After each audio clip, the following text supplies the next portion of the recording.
This one, Samsung's got you by the balls. In spite of the almost $1,000 price tag, customers are raving about the device. For my I do need the internet and TV, and my dick sucked all the time. I already have a TV and a girlfriend and a laptop, but to have all those in one device would be really nice. Even a run of bad press about unsafe working conditions in the Apex factory in India have not dampened sales projections. Yeah. Factory, switch up, blah, blah. How about you just plug your eyeball straight into the internet and get your dick sucked? This is the Onion News Network. And now, live from the studios of Freedom's Phoenix, Ernest Hancock. Believe me when I say we have a difficult time ahead of us. But if we are to be prepared for it, we must first shed our fear of it.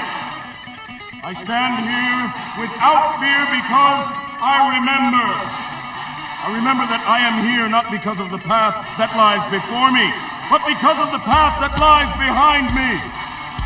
I remember that for 100 years we have fought these machines. And after a century of war, I remember that which matters most. We are still here! Today, let us make them remember. We are not afraid!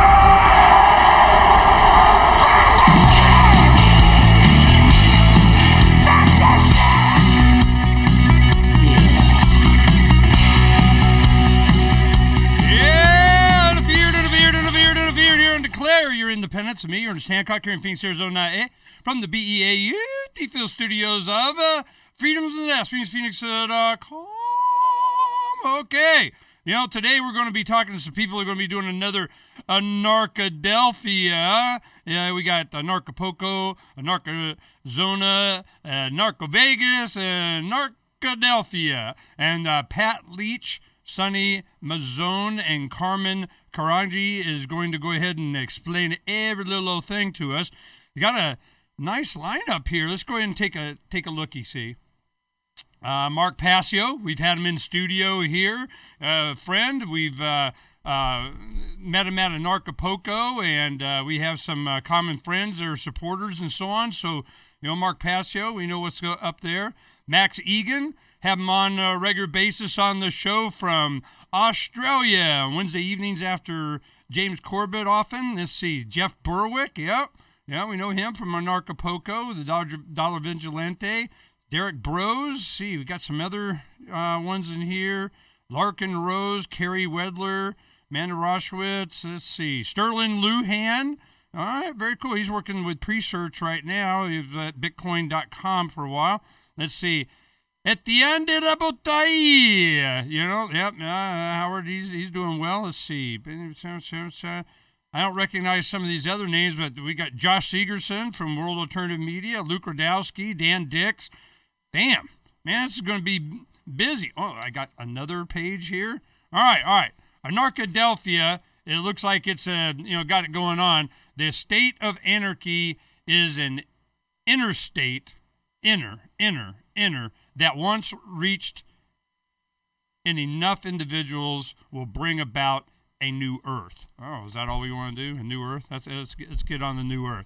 All right, let's go ahead and say hello to the peoples. Who we got there? Somebody talk first. You're muted. Oh, okay. You guys got to be unmuted. Not you, Carmen. Well, whoever said that is obviously able to talk, so you get to say hi. Hey, what's up? Appreciate you having us on. Yeah, man. It's been a trip. We all met at Anarchapoco last year, actually. Can you hear me? Yeah, no, I got you. Go. All right, in 2018, actually. Yeah, no, I know I've met a lot of you guys, but in Arkadelphia, Philadelphia, we got a lot of friends there. We're good friends with a bunch of people that are there, and I'm just wondering what kind of hookup you have with the people locally in Philadelphia there. Like James Babb is a good friend, so I'm wondering if he even knows about it. Oh, cool. We can hear you now. Carmen. That's Sonny, not Carmen. But no, we actually haven't reached out to him. Lark and Matt and Mark are Philly locals, and Mark really helped us out by being one of our first most adamant supporters, and we kind of piggybacked off of an event that he previously had in Philadelphia for a couple of years. So we did. So we do have a strong local base, though. Philadelphia has a pretty large Liberty community. Well, it's been built up over, God, forever during the Levolution. I've been to Philadelphia quite a bit to speak at in the Fed things, or smokeouts in the Constitution Mall, or there's always something, and a lot of the guys. But the listing that you have is considered anarchist, but also anarchist. But it's also, there's another enlightenment coming, an awakening, awareness of untruths that have been told, or things that have not been. The history timeline has been jacked up with, and people are going to be lying again, as they always are. And as the next resetting happens with the economics and just the people's opinion towards government and how they're, rather not be ruled. When that happens, there's going to be a community that's going to be built around a philosophy. And I'm going, the anarchists of, decades ago aren't necessarily seen as the anarchists of now. And I'm just wondering what the difference is and what kind of anarchy you're advocating when a reporter presses you guys and they say, look, you got this guy and this guy and this guy. When to shoot a cop? Larkin Rose, oh my God. Okay, so, and I love when they do that, because then they have to read it, But so Mark Passio, we're familiar with him. He's like darker forces are coming, the Satanist of, and I know I used to be one, and here they come. And then we have Max Egan, the history timeline's jacked up. Everything you've been told in school is wrong, so when you do this and you go to a reporter and you try to explain what you're doing and who you have and what you advocate and the principle and philosophy you support, what do you say? I mean, for me, can you guys hear me? Barely. Well, I mean, I guess it depends on. I guess it depends on the context, because in terms of Anarchadelphia specifically, we really just want to provide a platform for any self-described anarchist or libertarian, anyone who's kind of actively opposing state coercion.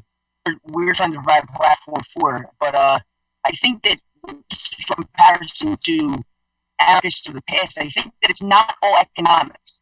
I think that's too long where we're libertarians or anarcho-capitalists. We're kind of in a little book club where they just kind of discuss Rothbard or Milton Friedman, which are great people to read and very knowledgeable, but it's a little bit more than just talking about the Federal Reserve or discussing why income tax is immoral. I mean, you have to really discuss separating ourselves from this kind of overarching coercive system that we all find ourselves in, and that's what we're really hoping for. Hoping to show people with our event. Oh, well then you need to go pirate. We're pirates, that's for sure. I think we all have a different perspective on anarchy also. I think it's more so spiritual freedom for myself. I mean, as well as like state coercion and the different aspects of slavery, whether it's spiritually, public school systems, the drug war in some sense, if that's impacted you directly or indirectly. And it's the political system. There's so much going on. Of course, peer-to-peer money is important, and educating the philosophy on cryptocurrency.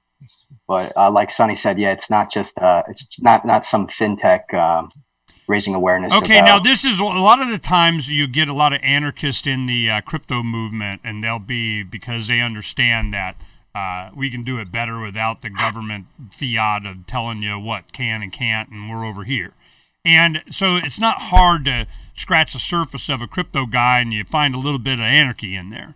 Now, when you're talking about spiritual or other aspects other than economic, which is economic, the reason it comes down to economics is that's how they're going to get you. Yeah, well, where are you going to get your money? Yeah, how are you going to buy this? How are you going to get it? And they control you that way. So once you break free from that, then what else? Well, we're going to find out when we come back. We talk to the guys because it's a spiritual thing. It's a relationship thing. It's a existing sitting down appreciation of art and grandkids and raising thing. There's a whole bunch more to it than just economics. We're going to get into that when we come back in just a little bit here on Declare Your Independence and our Narcadelphia. From the first letter of Dr. Idris Barber, I've healed many landlubbers, but could have healed countless more if they were willing to break the law to preserve themselves. The Crown required that I obey leeching privateers who didn't share my oath to do no harm. I was forbidden from discussing the treatments I knew patients needed. The Crown claims to protect landlubbers from bankrupting medical expenses, but only seduces them into begging for relief, while privateers monopolize the management of chronic illness.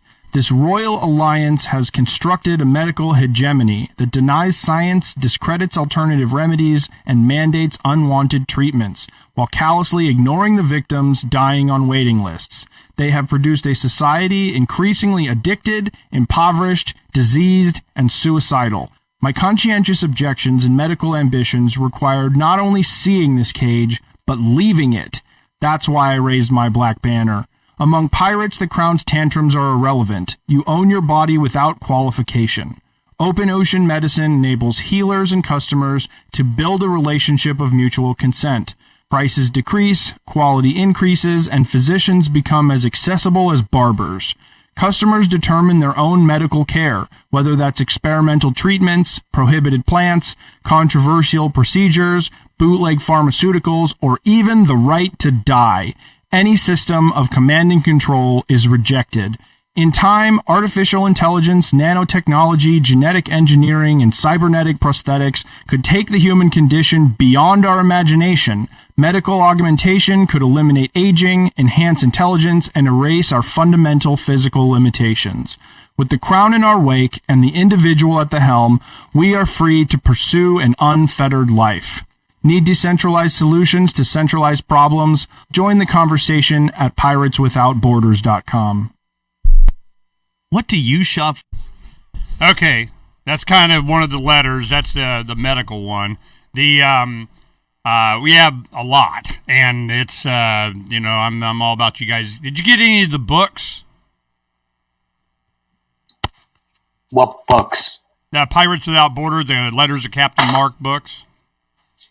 Yeah, no, we probably get you hooked up. You go to pirateswithoutborders.com and you'll see the letters and the books and so on and how anarchist we are. When we come back, on the bottom left, who am I? Let's see. Kind of what I got up here. All right, raise your hand if you're Sonny. Sonny, that's Sonny. Pat. All right, and Carmen. All right, Carmen, can we hear you now? Now, right? Okay, go ahead and go. You guys you guys can hear me now? Yes. And now you can't, right? No, I can. You can't hear me anymore. Okay, that's not so good, yeah. So you got to hold your... Now, can you hear yourself coming through my mic? Talk. 1, 2, 3, 4, 5. No? All right, good. Then I'll stay like this. Yeah, that's a lot better that way. Yeah, it's your jack or something was jacked For some reason, Apple's headphones don't work. That's crazy. Yeah, well, it could be the jack. All right. Well, we're going to go ahead and we'll come back, and you're Carmen, right? Yeah. All right. We'll say yo, what's up to Carmen. But what I really wanted to get into is I'm glad you brought that up, that the anarchist aspect of this is always financial a lot of times, and it gets past that. It goes to homeschooling. It goes to your medical care. It goes to just an attitude, of I'm not ruled and not just my money, but also my skin. I mean, My being, yeah. We own ourselves. All right. We're coming back. Here we go. What's up next? Visit the Liberty Radio Network program guide to find out at shows.lrn.fm. That's shows.lrn.fm.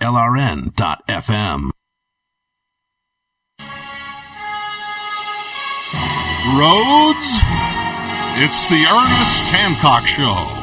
Where we're going, there aren't any roads. We don't need no stinking row ads.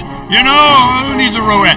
What we're going to do is, we're going to fly our cars, is what we're going to do. But, you know, I wanted to make sure we got Carmen in. We had an audio problem with him a little bit, but he's up and going now. And I remember Carmen from the parties and so on. And all you guys live in Philadelphia? I'm upstate New York. Okay, but why Philadelphia? Because some of you guys are there, or is it more like we think we'll have a better time there? We got more support. Are you planning on doing one in New York?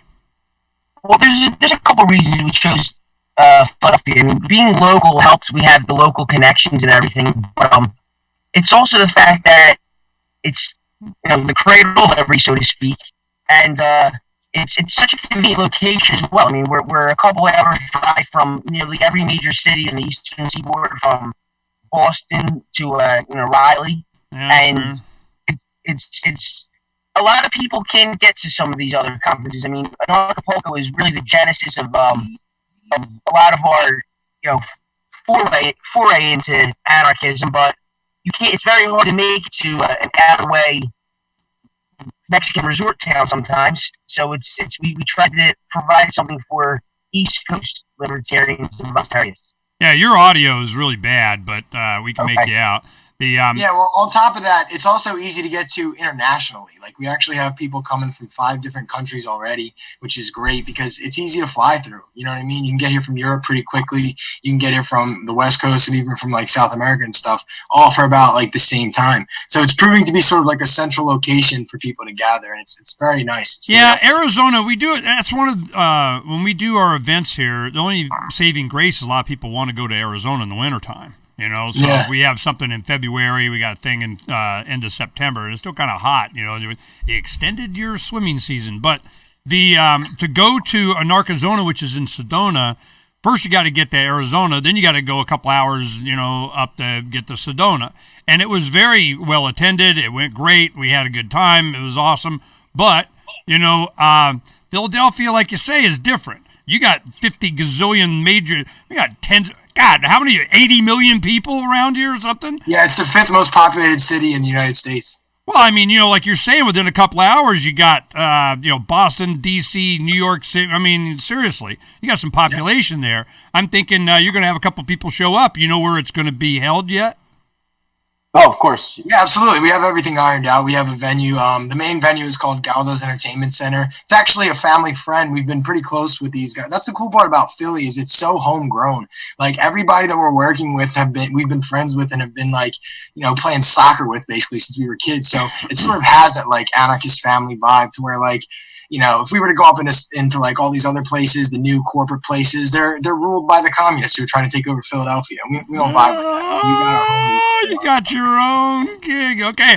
So the place that we had in Vegas, where those guys did it, they were going to be at the D Casino. And there was a pushback because of Larkin Rose. Somebody was complaining about something for something. I don't know. That was an excuse that they could get. Can't have it here. You got real anarchist or something. And got to make this point. We made a big deal out of it when it was going on. Larkin Rose wrote an article, When to Shoot a Cop. And of course that it's like, never. You never. Under no circumstances should you ever. I'm like, really? So that was the point he was making. And at the end of it, we were really making a big deal out of it. Occupy Phoenix and Wall Street, all that stuff was going on. Copies of that got printed and distributed everywhere. Well, when that happened, the police, they're making a big deal, which I thought it was awesome because then you got to read it, When you read it, it's like this. It goes, I don't know when before the cattle car door closes on the way to the showers, but it's before then, okay? Before it latches. I don't know when before, but it's before, okay? So that was kind of the gist of it. Just because they got a badge doesn't mean, that, okay, well, you have a badge, put me in the showers, So that was the point, and that will follow him forever, and if I was him, I'd be like, good, so we'll make sure we're clear on everything. So that in Philadelphia, Mark Passio we have one of our supporters that is a fan of his, and we kind of worked and helped and kind of made sure to get hooked up and some money and everything because they're really impressed with some of the work that he's done. And that now it's headline news. All this stuff these guys have been saying for years. These guys are freaking evil, baby-eating freaking scumbags, man. Let me tell you how it works. And now it's front page news. Katy Perry saying carnivorism is good or something. Didn't you see that? Did you see that? This is like, there's some Bon Appetit, as she's in the lunch bag or whatever. There's just some weird crap going on. Go take a look. So this is a spiritual thing too. It's not just. It's something about that. Who wants to define anarchy for me from your guys' definition? Well, it's cool that you said that because I do believe it is a spiritual thing. When people get locked up in anarchy as just like a political movement or just like, sort of like a cryptocurrency thing, and they get too like short-sighted on those aspects, they don't realize that at least what it is to me, anarchy means no masters, which means that no one rules you. No one has jurisdiction, which is their favorite word, over you, your soul, your body, and your actions. They just make up a word. I got it because I know the word. I hate it, man. Some word magic shit. Jurisdiction! I have magic powers now. No, I'm glad you guys are, coming up this way. I mean, you guys average age, you're like, you're not a lot over 30. I mean, you're in your 20s still, early 30s, what? We're all approaching 30. Okay, so this is, see, that's one thing is like, so many things that formed me at 58. I was you guys at the, about 90. Okay, so 88, 92, I'm in there. I'm like, what the hell is going? And there wasn't a definition. Any word anarchy was a bunch of guys running around with dreadlocks in Seattle. I mean, it wasn't, so, but we had another word, autocracy, like self-rule, so we had to come up with something that said words like the magic words like jurisdiction. That's awesome, man. That's their favorite word. That's for damn sure. But which means what, means they say so. That's what it means. So the anarchy, as time has gone on, it's been well defined. And we got a big, giant boost during the Ron Paul Revolution. That and voluntarist and, the Free State. And we had, in 2001, we started the Freedom Summits, and we're doing different, Freedom's Phoenix and all the stuff that we've been doing. But the thing is that we had to learn it. You guys kind of live it. You've grown up with it. You've been blueface your whole life, and you got access to this information. And once you tell a preteen or a young teenager that, yeah, you rule yourself. Boom, sign my shit up. I'm in, So the kind of people at your age now that the younger crowd, younger cousins and siblings and, friends and so on and little brothers of friends. And I'm going, how are they attracted to you? What's their brainwashing? How are they, seeing this? Oh, it's a good question going to the break with. Because when we come back, we're going to find out the infection, the injection of the anarchist infection into the bone marrow of American culture, for which there is no cure. And that's what they, them, those are worried about. The disease I give you when we come back. We'll be right back here on Declare Your Independence. Arkadelphia. Looking for a great real estate investment? Consider New Hampshire. All right, there. All right, when we come back, I want to get the cultural aspect of it and the people that we're doing. Sonny, do we got you that we can hear you? I think I'm searching for a place with better reception now, so that's why I kind of been. Okay, your audio's good now. It's just that you're losing your bandwidth when you got your video on. Okay, well maybe I should just keep it to audio then. Son. Perfect. Okay, I'll just do that then. Yeah, you're fine. You're kind of loud, but I can just bring you down when we're talking. I'll speak a little lower then. All right. Let's see. Sonny is the one that has now Pat. Okay, we got you up there, Pat. Now, yep. Pat, how did you get drafted? Just you go, hey, I want to do it too. I'll help. Even though you're up in New York. Yeah. So I met these guys in Acapulco 2018, and they were creating a documentary called The State of Anarchy.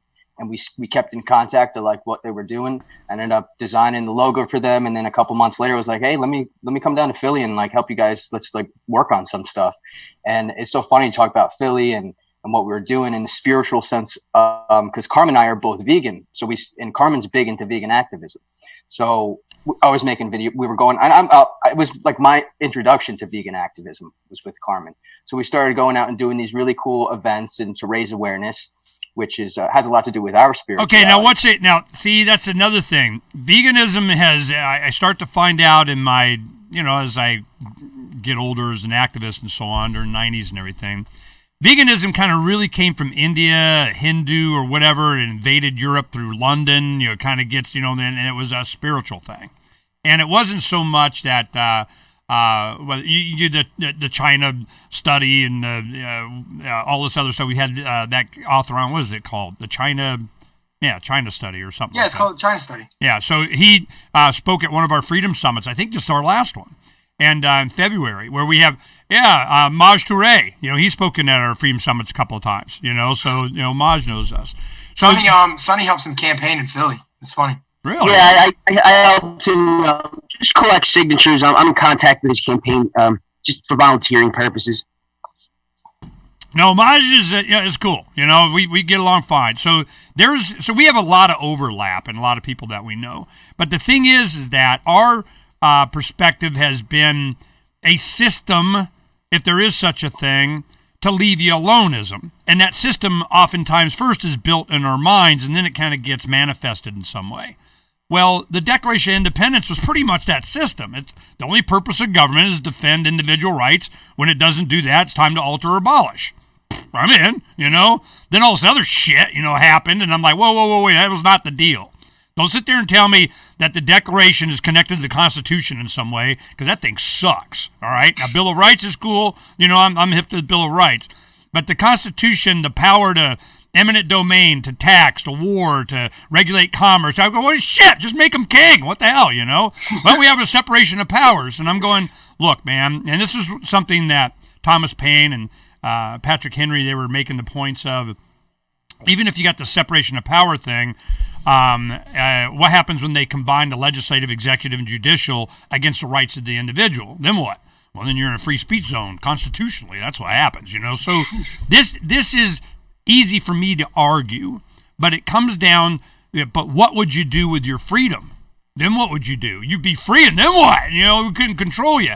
If you're not in control, you're out of control. And this is the mindset. We got to get in the spiritual aspect of it. Here we go. Discord for live chat 24/7 at discord.lrn.fm. That's discord.lrn.fm.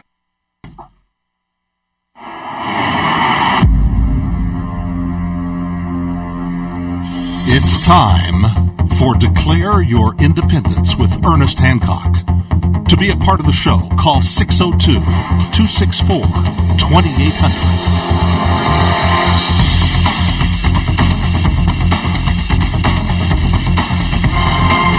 All right, I'm going to show you some of the graphics while we're looking at each other here. For the audience, we got the switcher on, the State of Anarchy logo, and some of the stuff that is up there. Pat Leach has been the graphic artist. There he is, right there. There's Pat.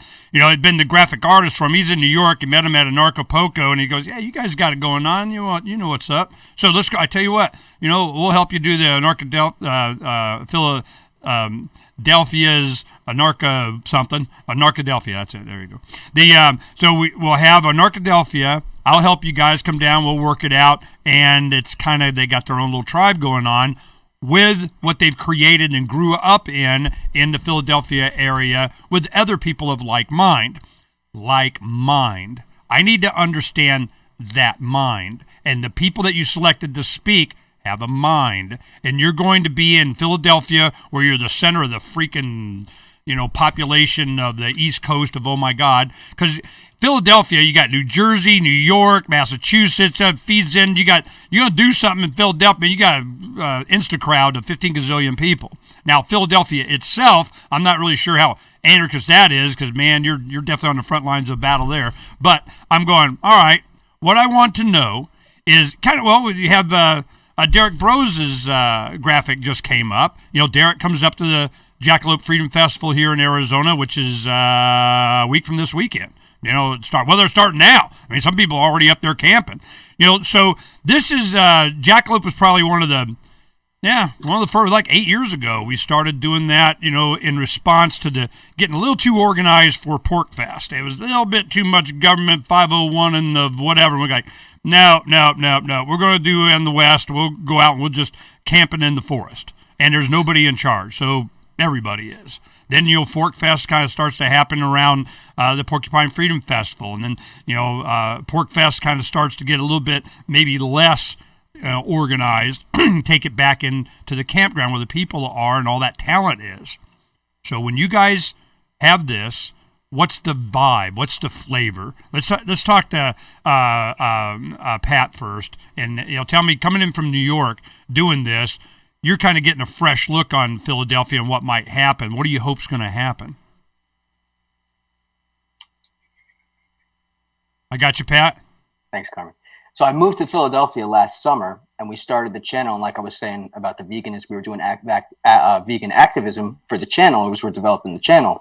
And a couple of Mark Bassio's friends were in this vegan activism group, and they saw the videos that Carmen and I were making, and that's kind of how we got involved with Mark Passio. And now we're actually producing his natural law documentary, and we're going to be premiering it at Anarchadelphia.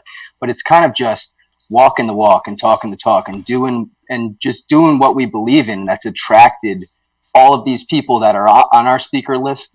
It's just crossing paths with them and, sort of having some sort of similar like work path or career path. Well, I know a lot of people be interested in any production that you guys are involved in with Mark Passio before it gets to Philadelphia. I'm wondering, do you have any promotion for it or something, or kind of trailers or building up to, or, keep us informed? So Mark's pretty secretive about it. He likes to keep things under wrap, but I will say that the first cut of the documentary is done. So we basically are just refining it from now until the conference. It's already so amazing. Like, I'd be willing to put it out now, honestly, but I'm really stoked that we're going to refine it and make it perfect for you guys. It's going to happen Saturday night under the full moon. So we're stoked. Ooh, it's all right. And you had asked what the vibe was. We want the vibe to be sort of like a combination between mystical, mysterious, and a lot of fun. That's how I would describe it. Yeah, you're not going to get scary on me, are you? No, more like intriguing. You know what I mean? Like, this like sort of like to spark an interest in people, but also keep them alive and fun. Like, there's going to be good. We're keeping them alive. I don't want to be, like eating people on tables and stuff like they them those. I mean, we're gonna have some really good parties too. We got a lot of really great late night setup, and that incorporates to expanding our community also. And we've got some tricks up our sleeve. We got some plans as far as like introducing, because you did say, how are you going to introduce anarchy on this sort of level to the younger generation, the up and coming kids? Well, we got some ideas. So, yeah. All right, very cool. We also made a concerted effort to try to get an eclectic selection of speakers. So we have some more traditional journalist types like Carrie Wedler, who obviously have their fan base and have done great work. But then we have people like Matt Sheegan and Mark Passio, who talk about things that are a little bit more esoteric. And then obviously we have a lot of crypto people in there, but we're trying to maybe connect the dots to some disparate people. Well, I know a lot of these guys talk about, and it's going to be fresh and new to a lot of these people that come to Philadelphia Anarchy Conference kind of thing. They're going to be, whoa, damn, I stepped into the deep end here. And are they prepped at all, or they're just going to get a new dose of everything?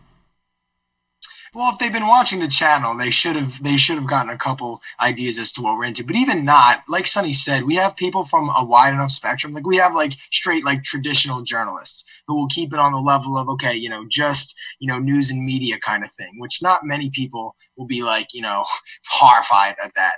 And then, but they'll allude to ideas that the control system manipulates information and how that could be used against us. And then, Max and Mark will get into, sort of like the deeper details of that. So yeah, we'll prime them. We'll get them set up. We'll put a base layer on before we go to the list. We're going to prime them. right. I never even thought of it that way. We're going to we're going to prime them. Yeah, okay, like a painting thing. All right. Well, it looks like it's going to be awesome. What's the facility? How many people does it hold? What kind of rooms does it have? Has it got an infinity pool? I mean, whatever. So the infinity pool's for next year. Our building, the capacity is about 500 people, and we also have a second facility that is directly across the street. It's actually a really high-end Italian restaurant, but it's where we're going to be holding a lot of workshops throughout the course of the weekend as well. So a lot of our speakers, as well as coming down to give their presentations, are going to be doing more private little seminars with people, and that's going to be right across the street. We also our final closeout party, so to speak, is going to be at a park. We're in a very prime location. Everything's across the street. I keep saying everything's across the street because it actually is. But there's a park that's across the street that is probably one of the most famous skate parks on the East Coast, and we're having our final farewell concert, presentation, whatever show. We're having that at the end. It's going to be a nice way to close it out. So we have pretty much a little complex put together that we're going to have for the whole week. It's going to be very a carnival-like atmosphere is what we keep saying to ourselves, and we have a lot of little. Well, what's the schedule? The program starts. You got 1, 2, 3, 4, 5, 10. God, man, you got almost like 20 speakers. So, I mean, are you going to have several tracks? Is it a couple of days? Painted out. Yeah, it's 3 days long, and we're going to try and keep it all on one track. Like, one of the things that a lot of people have expressed is how they don't like when they have to make really hard decisions between who they have. So we actually, what we're doing is we're giving people big, long lunch breaks for sort of mingling and making new friends and stuff like that. And the location is actually perfect for that because outside of Galdo's is a giant parking lot that is probably twice the square foot of the actual building, which is already, large. And we're going to have, when Sonny mentioned carnival, we're going to have all sorts of cool stuff. There's going to be a huge agorist market that almost anybody for a very nominal fee can get involved in and start selling stuff. We're going to have the best food trucks in Philly all lined up. Chili Banana, there's a whole bunch. Where are you located in the city? Is it downtown, outskirts, suburbia, what? It's in South Philadelphia. It's in one of, my opinion, the best neighborhood in Philadelphia. Oh, it's South Philadelphia. I know what the hell that means. At anarchadelphia.com. The entire schedule is there, the location, maps. Anarchadelphia.com. We're going to get some more about the vibe and, the schedule and so on when we come back. Because it sounded like a party right in the middle of something I got to do, but damn it. Maybe I'll go. From the second letter of Captain Mark. Any pirate knows that commerce is communication. Markets condense oceans of information into a single price. Innovations in communication are circumventing the scrutiny of the crown. This signals a change in the coin of the realm. The crown uses digital currency to surveil, censor, seize, and destroy wealth at will, so pirate currency must protect us from this weaponized money. We need to move funds further, faster, cheaper, and without third-party observation, basing decisions on an accelerating flow of information. So pirates require nearly instantaneous transactions with no arbitrary limits on volume or artificial influences on fees. Most importantly, a pirate currency must preclude centralization. Otherwise, it will become another link in our chain to the crown. A superior currency will result in the obsolescence of the coin of the realm and the extinction of the crown itself. Trade above the grid. Join us at pirateswithoutborders.com. So you've signed the Shire Society Declaration and pirates, man, you guys gotta get all pirated up. When we come back, I want to talk about the actual schedule. Kind of way you guys got it in days, what they expect each day. They need to be there for the whole thing. Blah blah blah. We do. We've been doing Freedom Summits every year, multiple times, sometimes since 2001. And so this is 18 years or something or more. And we did questionnaires and so on. And the big thing in Arizona, the one thing that really popped out was everybody wanted water on their tables. Oh, my God, I'm in the freaking desert, man. What the hell, So, simple things like that. The other thing was the buffet tables. We made sure in the contract that you could access the tables from both sides. A lot of times they'll do it one side up against a wall and you half your capacity and lunch is over by the time everybody gets it. So we made sure in the setup that you accessed buffet tables from both sides. The schedule was a couple, 3 speakers in the morning, and then we had a break at about 10:30 or something. That was catered break, tables and so on. And then we had another speaker or two, then lunch. Lunch was at least an hour and a half or 2 hours. Then you do a couple of speakers about 3 o'clock. They'd like to be done. A nap before the dinner or whatever. You get a couple hours, everybody's out talking, napping, and so on. And then the whatever evening program. That schedule morphed over about a decade, and it got to where from the questionnaires and everything and everybody wanted, by the time we got to something like that, it worked out really well. But you don't have as many speakers if you do an hour-long speaker. So then you're going, okay, how long do you give? 30, 35 minutes? You know, how many do you cram in and do it? But a morning break, long lunch, early finish, then dinner thing was pretty much the formula that everybody liked, you know, from our experience. So with that kind of idea, how long are your speakers? And then that gives you how many slots you got over a few days. So a few days, man, that's, you got to give people the late night party. You're not starting till 10 because everybody's freaking still sleeping. So you know, how late you guys plan on going? The first night we're going to, speakers will go to about 5. Then we'll have a little bit of off time and a dinner, and then late night we'll start at 8. Probably go to 2. In the morning that day, though, we're actually going to have Erin Nakamoto. You know Erin. Mm-hmm. She's going to be. We're proud to have her as our opening speaker. At what time? At 10 o'clock. Okay. All right. Well, after 10. Yeah. No, I was just trying to, you know, because I've seen a lot of these conferences, guys, that put them in. I'm going, by the third day, everybody's like in their pajamas, laying on the floor if they're there. I mean, you know. Yeah, the only day that really runs long is Saturday. That's like the main day. Like, again, Friday starts at 10 a.m. All right, here we're coming back. N.FM.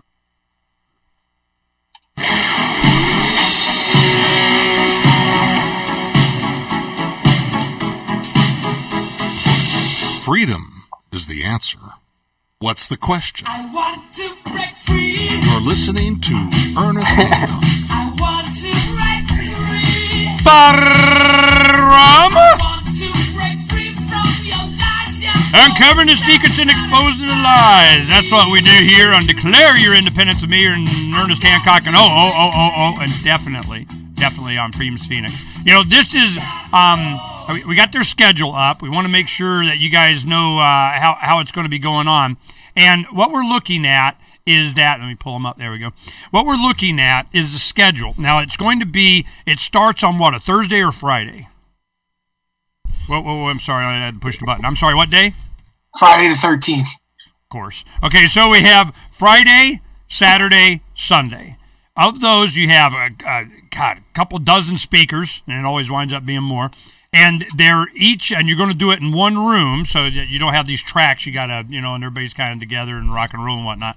And a capacity of 500, which could be easily be filled. I mean, you know, with here in Arizona with almost no notice, and we put up, and it's 100 and something in Sedona. I'm going, yeah. And I think they were surprised in Vegas at how many people came too, with as little, you know, promotion as they had, and they filled it up. And I'm going, damn. You know, Narcadelphia probably going to fill it up. Now, how much are tickets? Tickets $350, and that includes theft. Yeah, okay. State theft included. But we have a cool little affiliate program. State theft. Is this a band or something? A concert? What are you talking about? What are you talking about for the whole event? You said $150, and that includes theft. No, $350, and that includes theft. State theft. State theft. Oh, the taxes and everything. I thought you were talking about a freaking band or something. I didn't. You know, that includes state theft. I mean, you know, so.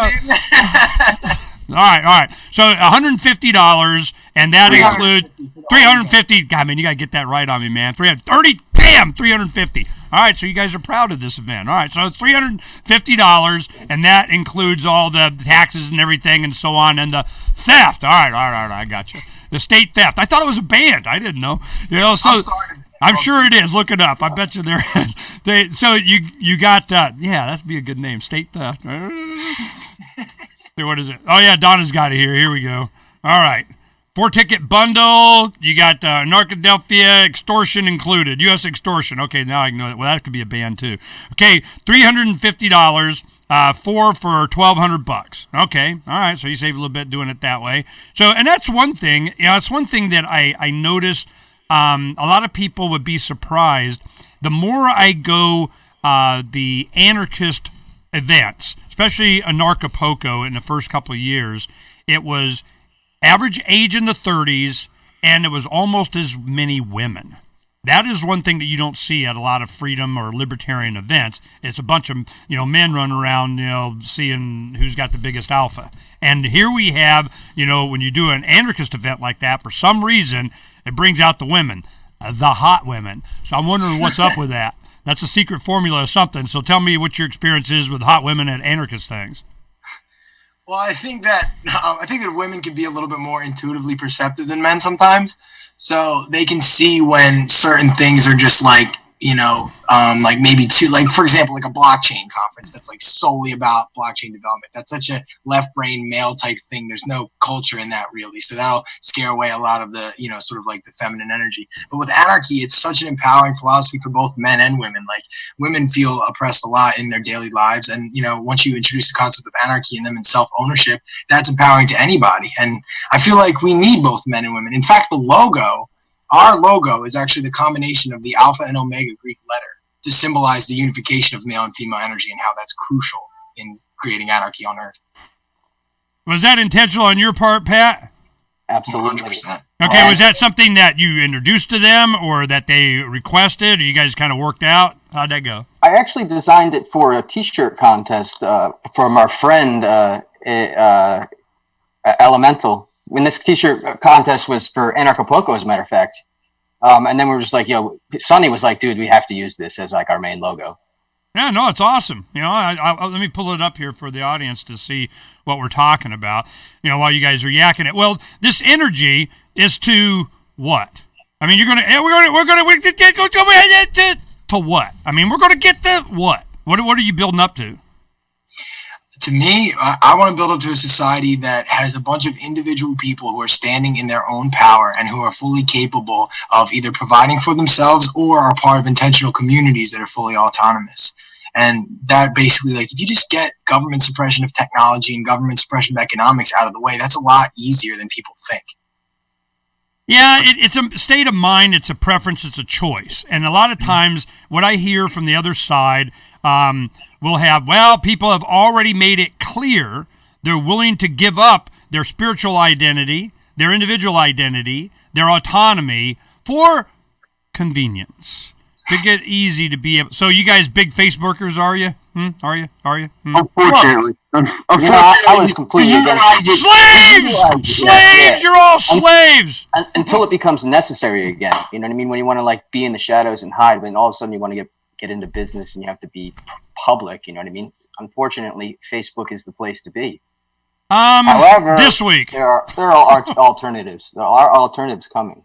Yeah, it's going to take what it always takes. It's going to be a brave celebrity or an enthusiastic individual or a cute 12-year-old or something is going to be the wave that starts going on. I was kind of thinking that when President Trump brought in all the alternative media and started bitching about whatever the hell, and we're going over to Trump TV, or something. They go to somewhere else, and there's a lot of them doing it, like Jordan Peterson and a lot of the people that PewDiePie is starting to do a different other thing. But these are so off the radar screen of the anarchist community. They're like, we're just looking for, we'll be happy with 5% of the traffic of the right people over here on this you can't touch it, censor it, deal with it platform. And I'm waiting for that, and we've been creating our own, doing the IPFS thing, and we're doing we're way down the road. We're over here. We can see where the flag's going to be. It's getting planted. 5-10 years into the future. So we're working on that, and it doesn't include this. I totally agreed button of brain cell linking to the man. And I'm going, all these guys are anarchists, but you got to go where the people are. No. Create the crowd, which is what you're going to be able to do there. And then, of course, but see, we can get more expansion with Facebook if we do Facebook and Twitter with Facebook. And I'm going, that's how you're going to get killed. I mean, you guys got to be seeing this sooner or later. Yeah. For sure. I mean, our intention has always been to drive a migration from these censored platforms to something else. Now, what that's going to be, I don't think anyone really knows what the next incarnation of social media is going to be. But I think Pat, Carmen, and I are very confident that it's going to be blockchain based, and that the technology of blockchain is going to be what, I guess, unshackles us from the censorship of these corporate overlords, which is the situation we're in now. But do you guys have favorite cryptos? I mean, do you have like, we're Monero or nothing, or you're, off? I mean, so what is your technology? Because I am constantly on. I got this pocket net thing that might be doing stuff. We were really big behind, MadeSafe and that promise. And then IPFS we're using while we're waiting on Filecoin or not. I don't care. Then we're doing, I'm on the tip of the freaking spear on this of get me out of here. And it's going to go mesh network, satellite, because they're going to go after the ISPs. I guarantee freaking to you. As soon as you think you're free, and your Cox cable is down. I mean, so this is, where is your guys going? How far ahead are you thinking? What other cryptos and technologically advanced guys are working with you? Come on, man.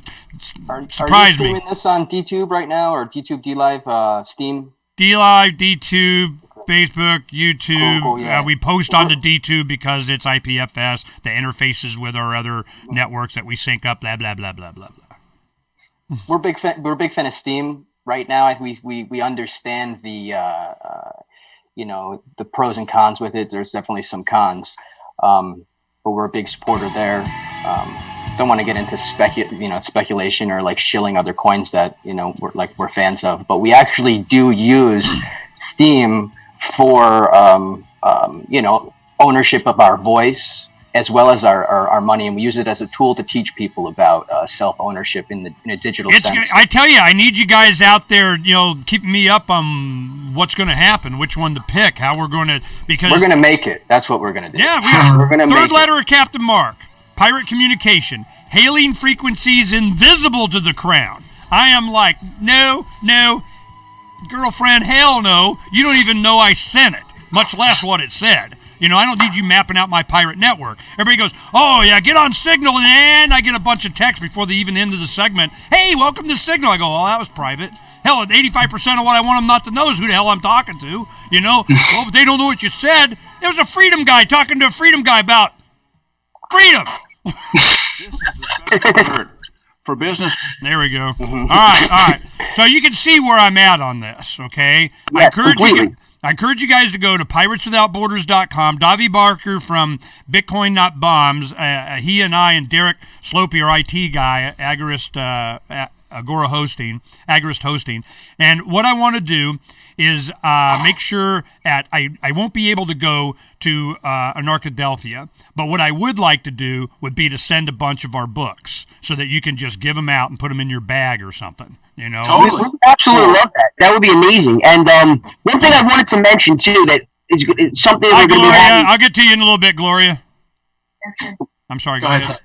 No, I'm sorry. Just something I wanted to mention that we're going to be having at our event that I haven't seen it and any other one that I've attended is that we're going to have a forum for guests to actually speak to. We're going to have a registration where people attending, like average guests, can sign up and get a 3 to 5 minute slot to maybe pitch their ideas as to how we can achieve anarchy and freedom in our time. Because it's not always these people with 100,000 followers on YouTube or whatever that have something to say. I mean, if you're coming to a conference like this, you clearly are on the right track. And we're trying to provide a platform for everyone to get their ideas out there and really build for this. We don't want this to just be a one-shot thing where we're just trying to make a couple hours. Yeah, to do what? I've been involved in Philadelphia. There's a lot. There's some maturity in Philadelphia. I just saw it was Future of Freedom Foundation video documentary that had like people running up and saying this and freedom for that and we're for and against and whatever. And James Baba's one of those guys, and so I know he is totally plugged in to this. He's there, and I would if you would allow him to just come and hang, I would send my books and stuff to him, and he'd take responsibility, for this. Or I just want him to be introduced to you guys and have his community that goes back to the Levolution, the Libertarians, and Nine and stuff. And he's cool. I mean, you guys know who James Babb is, right? Yeah, send him over for sure. I need you guys to say yo, what's up. Because he's like my ambassador of I trust everything he says. I mean, so it's and I'm sure he'll help. You'll get a couple extra of somebody in his network or something. So that'll help you fill up your 500. But I get you the books. If you go to pirateswithoutborders.com, you'll see the letters of marque, and each one of those addresses from I made it. Davi and I worked hard on these to be unassailable. Totally anarchist, gone freaking pirate. Woo! We're over here and make the argument for it to where it's not arguable. You see my point? So they go, well, I can't argue with any particular thing, but I just don't like it. I mean, that kind of deal. That's where you want to put them. And I'm wondering if you got any longevity in this and something that builds. That's where James can help. Because I don't like organization. And he hasn't built it that way. His community is all just based on, hey man, we go to the same crap and we think the same thing, and they may even run for politics just so they can say you're still voting. I mean, this kind of thing. So I want to get you guys hooked up because I can see your generation is the same as we were without the background, the technology, the future, a lot of stuff that's coming. And if you can start to marry or get relationships between the guys that are, 50, 60, 40, 30, 20, teenager, which is what happened with the spontaneous order of the Ron Paul Levolution, you had 13-year-old kids bringing their grandfathers. I mean, it was this thing, and you guys kind of just missed it. Were you guys in part of any of the Levolution during those years? I watched it from afar with absolute vigor. I loved it, but I did not participate. I was actually a leftist at the time, so I was probably arguing against Ron Paul back in 2008. Right. I cast my first vote for Barack Obama. Okay, well, see, there you go. So this is a good and in Philadelphia where we know a lot of people. That's a strong community there. That I know the anarchist. Not the, they may have played Ron Paul kind of whatever, but there was an excuse to go give a middle finger to the Federal Reserve in front on the street kind of thing. With a concert. So, I mean, so this is, I want to get you guys hooked up, at least say, yo, what's up. Would you guys take a meeting with James or something? Absolutely. Okay. Absolutely.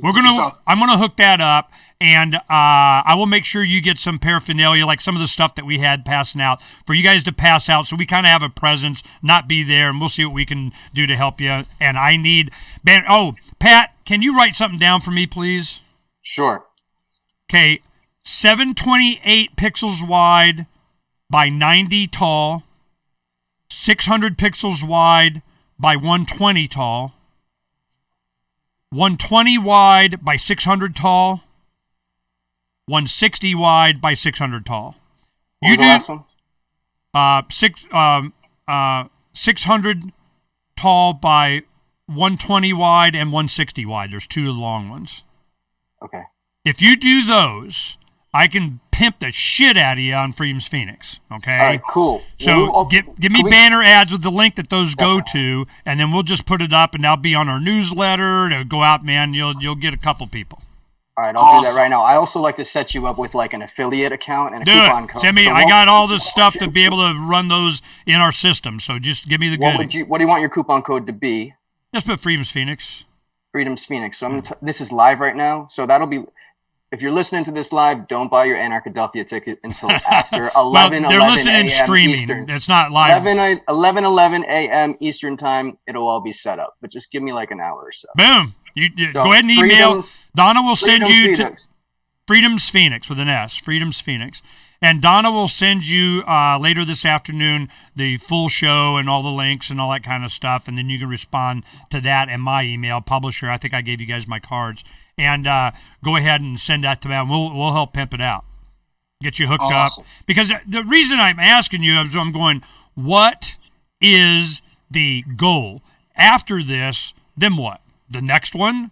Or is there a thing? And a lot of times whenever and the big mistake is, I got to warn you of this. whenever you create a group, an organization, a clubhouse or whatever around a movement or a cause, sooner or later, the group becomes more important than the reason you created it. Every single time. It's called Steiger's Law here, okay? And so be careful about what you create and that being the goal. Once you do that, well then, what's the point? I mean, that would become more important than whatever the reason was you created it. You see my point? Yeah, I completely agree. You can never lose sight of the principles that got you into it in the first place. And you have voluntary temporary alliances. Some of you guys go off and do a narc upstate. I mean, whatever the hell, it's just, and then hopefully you guys go help him. So I'm looking at this being more long term. I see it building, this anarchist stuff. It's been doing well, and I think by the time it gets to Adelphia, you're going to be going, damn. All right, I got to get to my next hour. Thanks, guys. I appreciate it. Thank you so much. All right. Thanks, Ernest. Peace, guys. Yeah, we start in 10 seconds. Gloria will be right with you. Here we go. Level of enjoyment upon subsequent viewings to determine if the movie should be available through its instant viewing program. This is the Onion News Network. And now, live from the studios of Freedom's Phoenix, Ernest Hancock. Believe me when I say we have a difficult time ahead of us. But if we are to be prepared for it, we must first shed our fear of it. I stand here without fear because I remember that I am here not because of the path that lies before me, but because of the path that lies behind me. I remember that for 100 years we have fought these machines. And after a century of war, I remember that which matters most. We are still here! Remain! Let us make them remember. We are not afraid!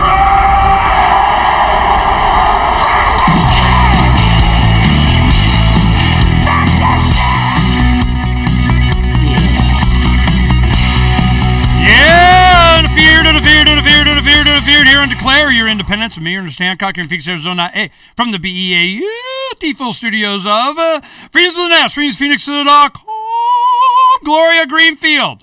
Gloria Z. Greenfield brings over 30 years of strategic planning, marketing, and management experience to her current work as president of Doc Emet Productions, DOC, then capital E-M-E-T, Doc Emet Productions. Ooh, interesting. 501c3 nonprofit film production company, which she founded in 2008. Her film credits include The Case for Israel, Democracy's Outpost in 2008, Unmasked Judeophobia, 2011, Body and Soul, The State of the Jewish Nation, 2014, and The Fight for Our Lives, Defeating the Ideological War Against the West in 2018. Greenfield's films have received international acclaim and have been translated into Arabic, Finnish, French, German, Hebrew, Italian, Japanese, Portuguese, Russian, Spanish, and Swedish. Gloria is also honorary artist in residence at the University of Tennessee, Knoxville, where she has joint appointments in cinema studies and the School of Journalism and Electronic Media. Document Productions produces and disseminates educational resources in a variety of media that contribute to the strengthening of Jewish identity and Jewish peoplehood, as well as promoting the values of freedom and democracy. Founded in 2007, Document Productions is an independent, funded 501c3 not-for-profit organization. All right, The Fight for Our Lives. Now, this is, I'm getting the impression this might be a pro-Jewish thing. You know, we're going to be doing films and documentaries and so on and maybe get some of the other side. Now, I'm perfectly willing to put up whatever. Now, somebody would sincerely come up and they want to write about and they got their own perspective of pro and anti, but I don't care. Freedom's Phoenix, yeah, bring it on. You know, let's do it. Let's do it. The poor Palestinians, the poor Israelis, the poor everybody. But my big thing is, of course, I don't want to have to be paying for none of it. Don't freaking care. You peace out. Let me know how. Now, the American people, which is what a lot of Israel counts on, their support, just popular support, they can do whatever they want. They're free and go peace out. I don't care. It's when somebody's taking my tax money to go redistribute to something. Well, let's see what Gloria has to say about that before we go any further. Gloria Greenfield, welcome to the show. We're going to pimp out your production company and your movies, but I need you to answer that. Is it all in promotion of I need to pay more tax money or not? It has nothing to do with that. All right, good. Tell me what it has to do with. It has everything to do with protecting our values, Western values, protecting Judeo-Christian heritage, and making sure that those who are out to destroy us don't succeed. All right, who's out to destroy? I mean, I'm sure there's a long list, but I'm just, what do you think is the let's define what the problem is. Out to destroy us. Well, destroy and us, destroy, define that, and who's us? Okay. Let's go to the fight of our lives, defeating the ideological war against the West. Okay. But before we do that, the name of the company is Doc Emmett Production. Doc for documentary, Emmett for truth. It's a Hebrew word for truth. So it's truth in film. It's truth in film. So in my latest film, The Fight of Our Lives, Defeating the Ideological War Against the West, the film examines the internal and external ideas and movements that have penetrated society, politics, and academia, whose intent is to destroy the West, to destroy Western tradition. Western tradition is built on the foundation of Western tradition, Western civilization, is the Hebrew Bible and the Judeo-Christian values that emanated from that. So we're talking about our liberty. We're talking about our freedoms. And I don't want to debate. I'm with you. Everybody gets to express themselves, and I have no problem with what you're saying. The Judeo-Christian ethic of free will, and I get that, and I can pick and choose being a faith myself and Christian training and so on. I can pull out every verse of whatever of free will. No, you don't want a king. Oh, we do. Oh, we do. No, you don't. You really don't. So as we go through a lot of these, we're in the same mindset that the Judeo-Christian, that you own yourself, that you are agent of, and you're the steward of this life. We can go on and on and on. But now I'm looking at, that concept, it seems like certain people will wrap themselves around it, and you have to support us because we support that. If you don't support us, you're not supporting that. And I'm going, yeah, I'm supporting that. Well, who are you? So I want to make sure that we're not entangling two different things, because Judeo-Christian, well, let's define that. When you say Judeo-Christian, Western philosophy, ethics, how are you defining that? I mean, other than just saying, it's from the Bible, what does that mean? Give me your bullet point. The freedoms that the United States were founded upon, right? Okay. Are reflections of the Judeo-Christian tradition. If we look at the Declaration of Independence, if we look at our current "In God We Trust." Okay, now I don't want to be dissing anyone who's an atheist. No, in libertarian philosophy, atheist, not atheist, in general, you'd be surprised at how many people of faith are in, the libertarian movement, because they come to that kind of philosophy from being libertarian. So I'm, Jesus is libertarian kind of thing. He didn't like the money changers. So that's not my concern. My point is, before we go further into the next segments, because I want to promote this, is that in the end, when you say all these freedom traits of the West, and I'm going, one of those big giant ones is freaking, I'd rather not have a 45 than my forehead. I got to pay money so it can be sent to some other country. So I'm going, if we can agree on that, well, then we're good. We're on the same side, and you can advocate for whatever you want. But if all of these movies, if I go and I watch this documentary, or some of the libertarians listen to the show are encouraged to go watch it, and they start seeing, and therefore we need this tax program and this whatever, and fund to Israel to whatever. That is not what my films are about, right, and cool. It is certainly not what The Fight of Our Lives is about.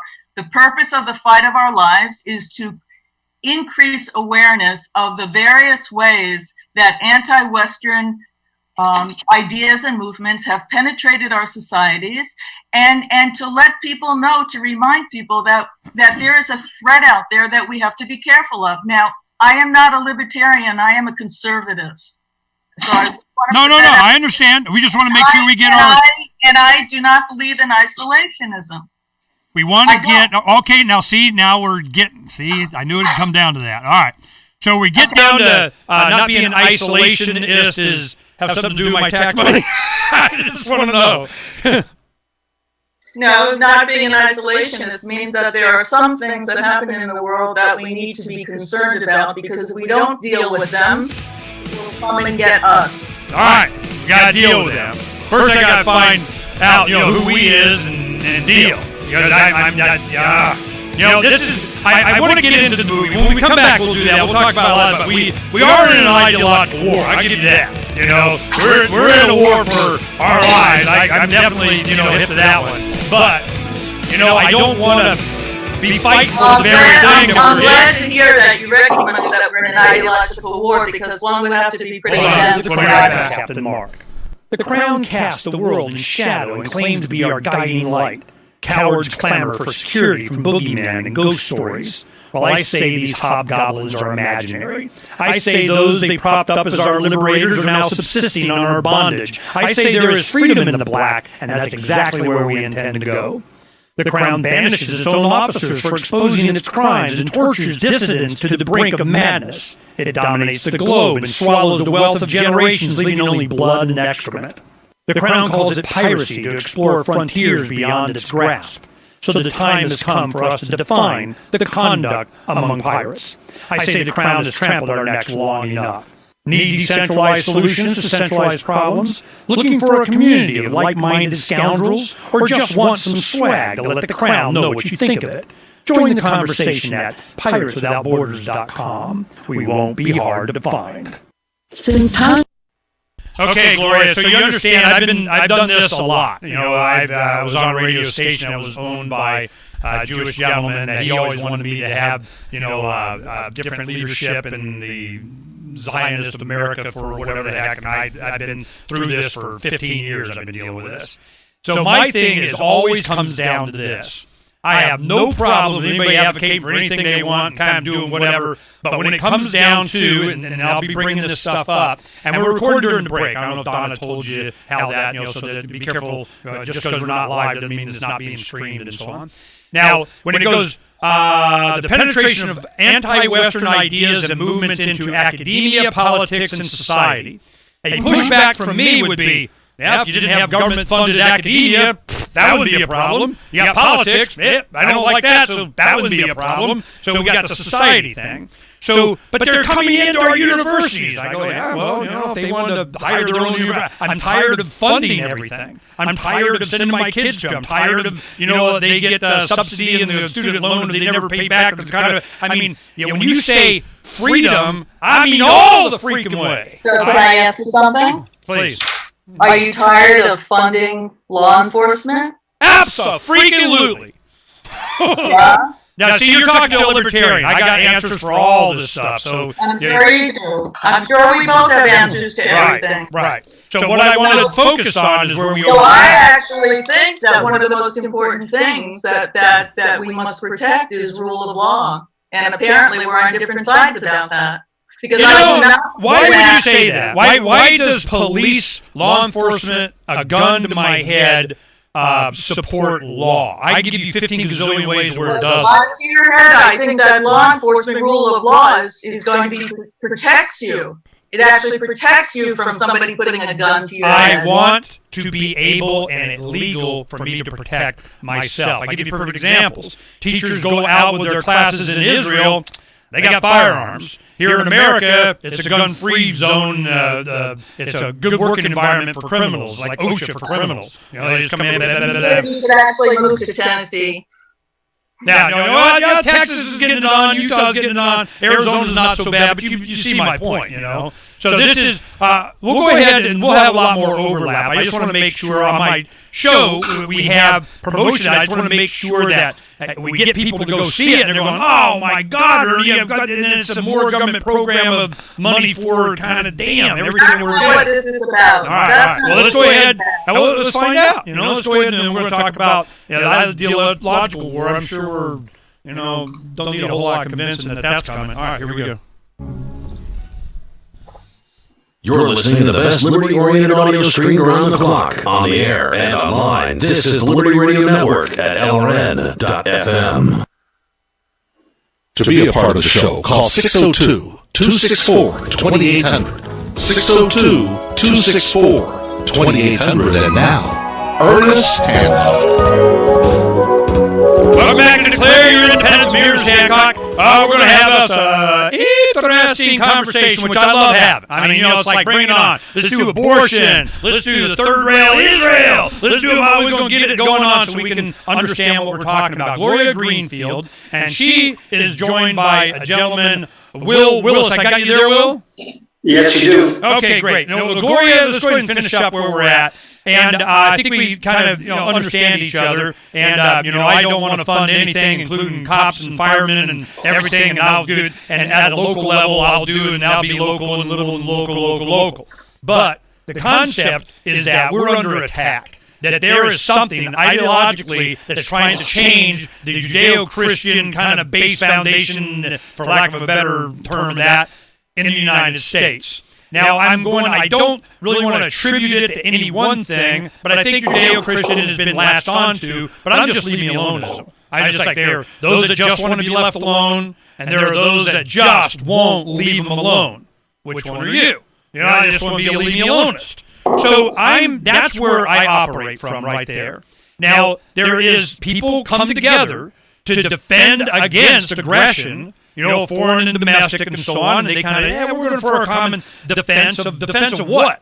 That was the wording of the Constitution. The Declaration is the only purpose of government is the defense of individual rights. When it doesn't do that, it's time to alter or abolish. Boom, done. So that's where I'm at. I'm more Declaration. Some people may be more Constitution. So the Declaration, we're trying to find out in your film what philosophy it's advocating, who is the threat, and why. The how is they're using the very systems that this government created. All the politics and academia and a bureaucrat everywhere of everything. We must convert all these bureaucrats to our way of thinking. How about eliminating them? How about that? So that's my position. Now, on your film, the new release... Can I say something? Please. We're having a conversation. I think that you may be the one who's demanding that everybody think like you. I'm demanding that everybody allow me to think for myself. That's what I demand. And you go to pirateswithoutborders.com, got all the letters to Captain Mark. They give you a detailed, explanation of whatever. So I am demanding, and in fact, that's exactly what I'm doing.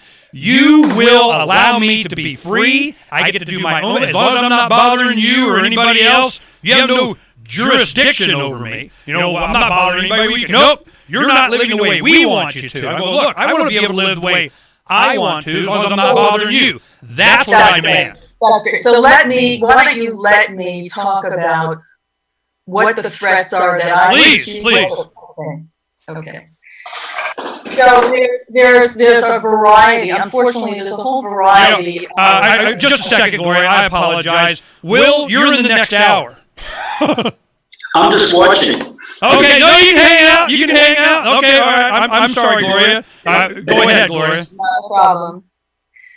Okay, so here are the aspects of the threat to Western tradition that the fight of our lives, defeating the ideological war, examines. The first one is what I call utopian masks, which are philosophies that emerged in the 20th century that were actually seeded by the Soviet Union. Most of them were seeded by the Soviet Union in their attempts to demoralize the West.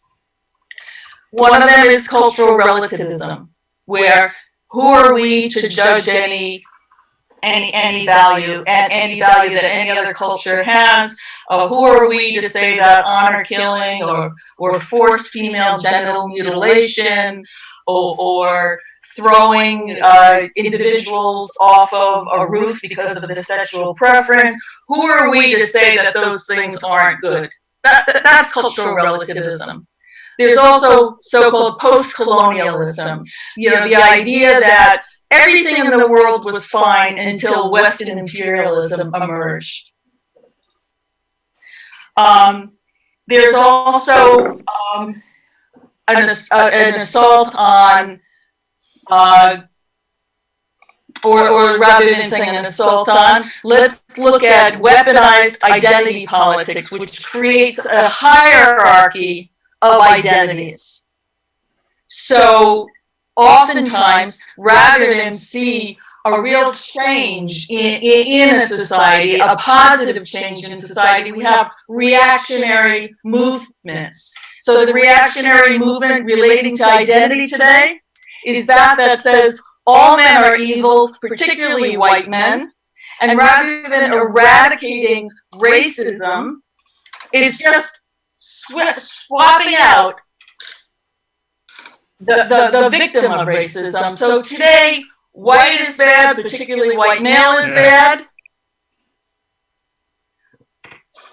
And the focus is on, gender, race, sexual preference. It always is. And They always separate. Anybody who doesn't match that hierarchy is supposed to wallow in self-hatred. Okay, no, we're in agreement with there. These are all tactics throughout my life. I've been doing this 30 years, and it's always, first off, it's gender. That's 50%. You get that right there. Then you start into race and religion and sexual. I mean, they'll divide and conquer any freaking issue they possibly can. Take the fringes, combine them together. We're for you. All these fringe groups. I saw it in 06 during the Camp Casey thing. When all the blogs started, the Raw Story, and Common Cause, Common Dream, and Daily Cause. All this stuff came with the fringes of everything that they excluded out on the edge, and then support them to support against the majority, I would think, or certainly a strong influence of Judeo-Christian, freedom-oriented, leave me alone as America. So I get that. At the end of this, when you're doing all this and you're going, they're coming after this, there's the techniques for that. G. Edward Griffin, man, he was great on this, 60s, 70s. Look, it's coming! And now he's at a lot of these functions. He's going to anarchist, thing. He was at a Narco Vegas after Freedom Fest, talking about this same stuff. And the words that he spoke 40, 50 years ago is the same thing, exactly what you're talking about. But at the end of this, they're coming out, they're doing... And the solution is what? I hope it's not another freaking government program, some kind of, the State Department needs to, or funding for whatever. That is definitely not the answer and how we keep getting these problems. So I need a solution from it. I'm certainly not producing, supporting or suggesting government programs. I'm suggesting that people wake up and understand what is happening. And then do what? And do what? Yeah. I mean, they're like, they'll separate from it, at least be aware of it, don't buy something, don't go somewhere or something. People have, one of the things that people need to do, I can skip over to what people need to do, but there's a lot of other things that need to be discussed first. The utopian ideas is just part of it. The identity politics is just part of it. Okay, with Gloria Greenfield, we'll get into it. We're going to have some fun, and of course we want to watch it. We met her at Freedom Fest. She was advocating, and Freedom Fest, man, it was definitely a majority of this mindset. It was certainly 2/3. It was not a libertarian event by any means. They knew how to spell libertarian. There's these libertarians out there being crazy and so on. We're going to infect them and get them their minds right. Well, man, there was a big giant getting your minds right from that conservative event in Vegas. We'll be right back. I moved here to the Shire. Okay, that got us going. Everybody's all on the edge of their seat and ready to go. So we need to talk about the movie itself. Has it been the ideological war against the West? Now, it came out, end of last year? It came out in February of 2018. Okay, so how's it doing? It's doing very well. It's showing all over the place. I've toured throughout the United Kingdom with it. I've toured, in in 2 weeks, I'm leaving for South Africa to show the film in Johannesburg and Stellenbosch. And they're all going to Russia. Now what? Well, I'm showing it to the people in South Africa who aren't heading to Russia. There's a lot of them. I mean, Putin said, hey, man, I got plenty of land. You want land? Peace. It's over there. So they go, woohoo, we're going over there. They do that. They used to do that in America. It's called homesteading. They don't do that no more. So it would be great to get some experienced farmers from South Africa and U.S. not even on the radar screen. I've toured South Africa with all four. This will be the fourth tour I'm doing with my films, and I've shown the film to a wide variety of audiences, to Black South Africans, to white Afrikaners, to the Jewish community, to the Christian community. Like, I have a really good sense of what's happening in South Africa, and they have a pretty good sense of the work that I'm doing, and that's why I get invited to go over. I've also, Yeah, we know Lauren Summer. Yeah, it's Lauren Summer, right? Yeah, she's, is friends with Luke Radowski. We were changed for a while, and we've met her at different conferences and so on, and she went and did some documentaries and so on in South Africa. So we kind of got a bead, from her perspective. But it's all part of the same thing. It's we're in charge of the brass ring now, and we say your stuff's ours. Get over it. When does that not happen? So it's happening right here, right now. That's what all this stuff in redistribution and universal basic income of whatever, it's come to America. So when you're talking about the philosophy of, that's what I'm worried about. What are you worried about? Well, I'm also worried about that. I don't choose to live in a socialist country, and we've got particularly all the millennials that are talking about how wonderful socialism is, and they have no idea what socialism is. Yeah. It's a cool Che t-shirt. And the fact, and excuse me? It's a cool Che Guevara t-shirt. Yeah, no, it is. I mean, there's not a lot of depth to the thinking, but the fact that we have people who identify as socialists running for the presidency of the United States is pretty scary. Yeah, I'm not so worried about them running. I'm more worried about the support they get from the people. I love having Elizabeth Warren and Bernie Sanders up there going, we're going to take AOC doing, we're going to, what's her name? Alexia, Occasional Cortex, whatever it is. She's out there making sure. Yeah, Will, go ahead and turn your mic off so it doesn't flip into your graphic when you make noise, would you please? Will,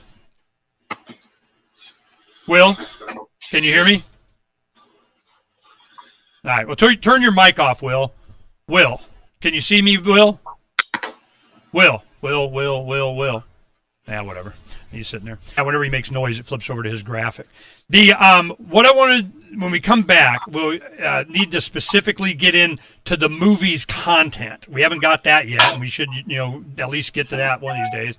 So let's go ahead and get to the movie's content and what you're advocating. But whenever I see a chance, I'm going to be, all right, it's not a government program, right?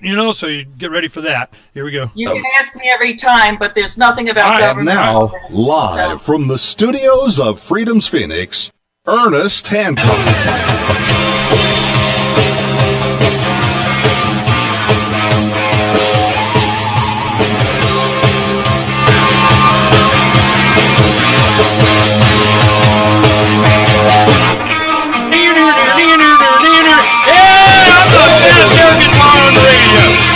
Coming here with better Bear Guitar on Radio.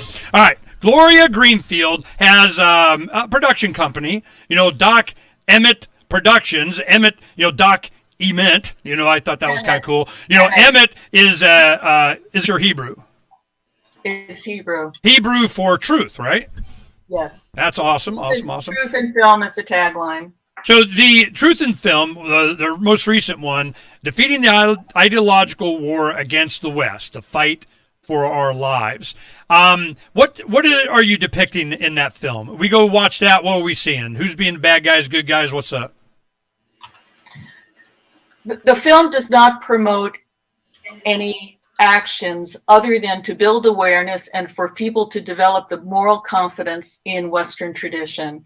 The film examines the internal and external ideas and movements that are penetrating Western society, academia, and politics. The reason why it is important to look at what's happening in academia is because academia produces, whether you want to look at it as unfortunately or fortunately, the future leaders of our great country.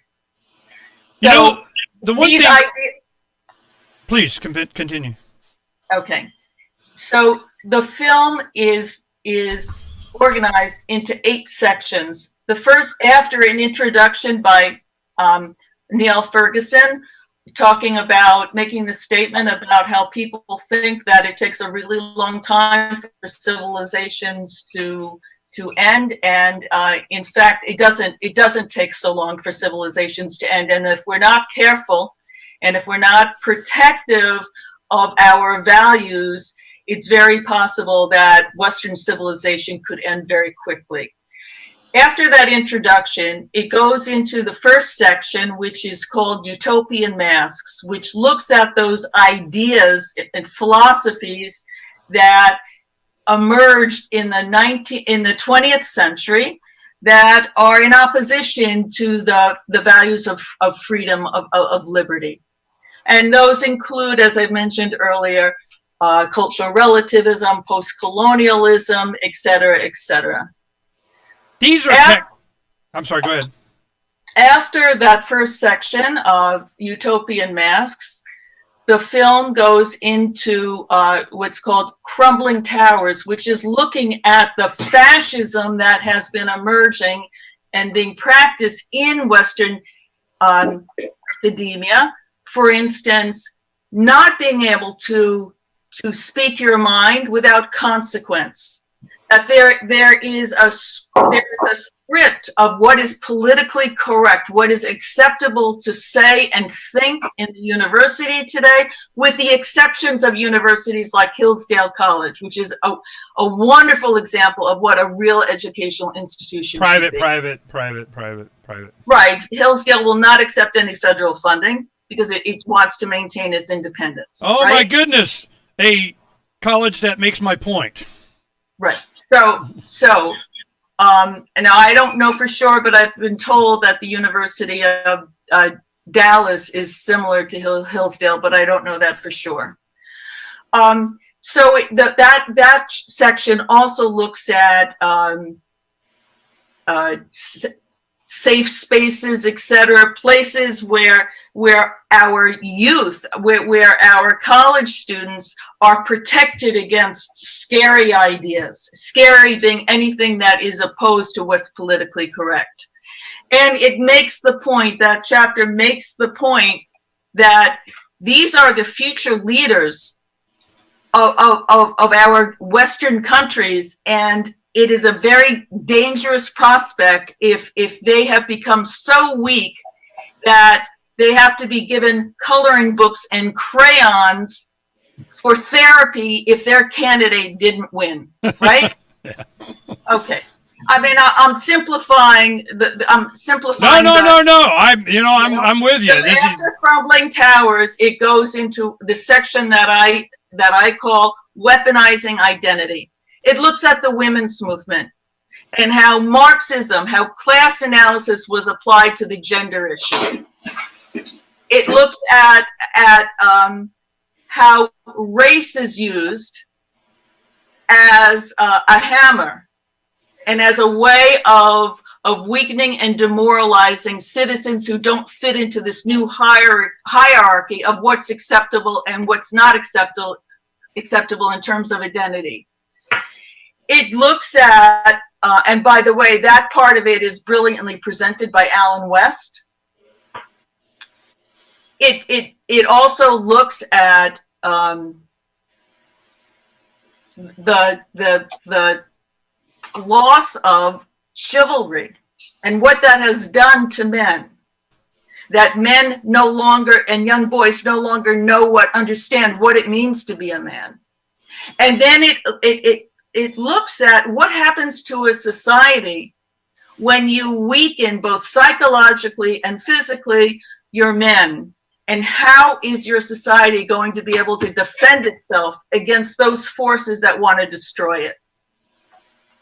That leads into the section on jihad. Now, I understand that some people may say there's no evil in the world. We just should let everybody do what they want, which unfortunately might include letting people come in who want to behead you. But the film examines the threats that are coming out of jihad and what is actually happening in Western countries, with specifically also looking at the massacre of Christians today in Muslim countries, which is also now entering into Europe. Yeah, I know they'll have all kinds of coverage of, Muslims being attacked and the Christchurch thing and so on, but they, conveniently don't depict any of that's going on with the Jewish community and Christians around the world. So we recognize this, we understand, but there's to what end? Can I finish? Please. Okay. The next chapter. How many chapters do you have? We got time limit here. Okay, I'll do it quickly. The next chapter is called People of the Book, and it looks at the importance of Jews and Christians to understand that we're facing common threats and that it is important for us to work together. That's followed by a chapter called Durable Values, which looks at the importance of posterity. It looks at the posterity being concerned about future generations, not just thinking about your own generation.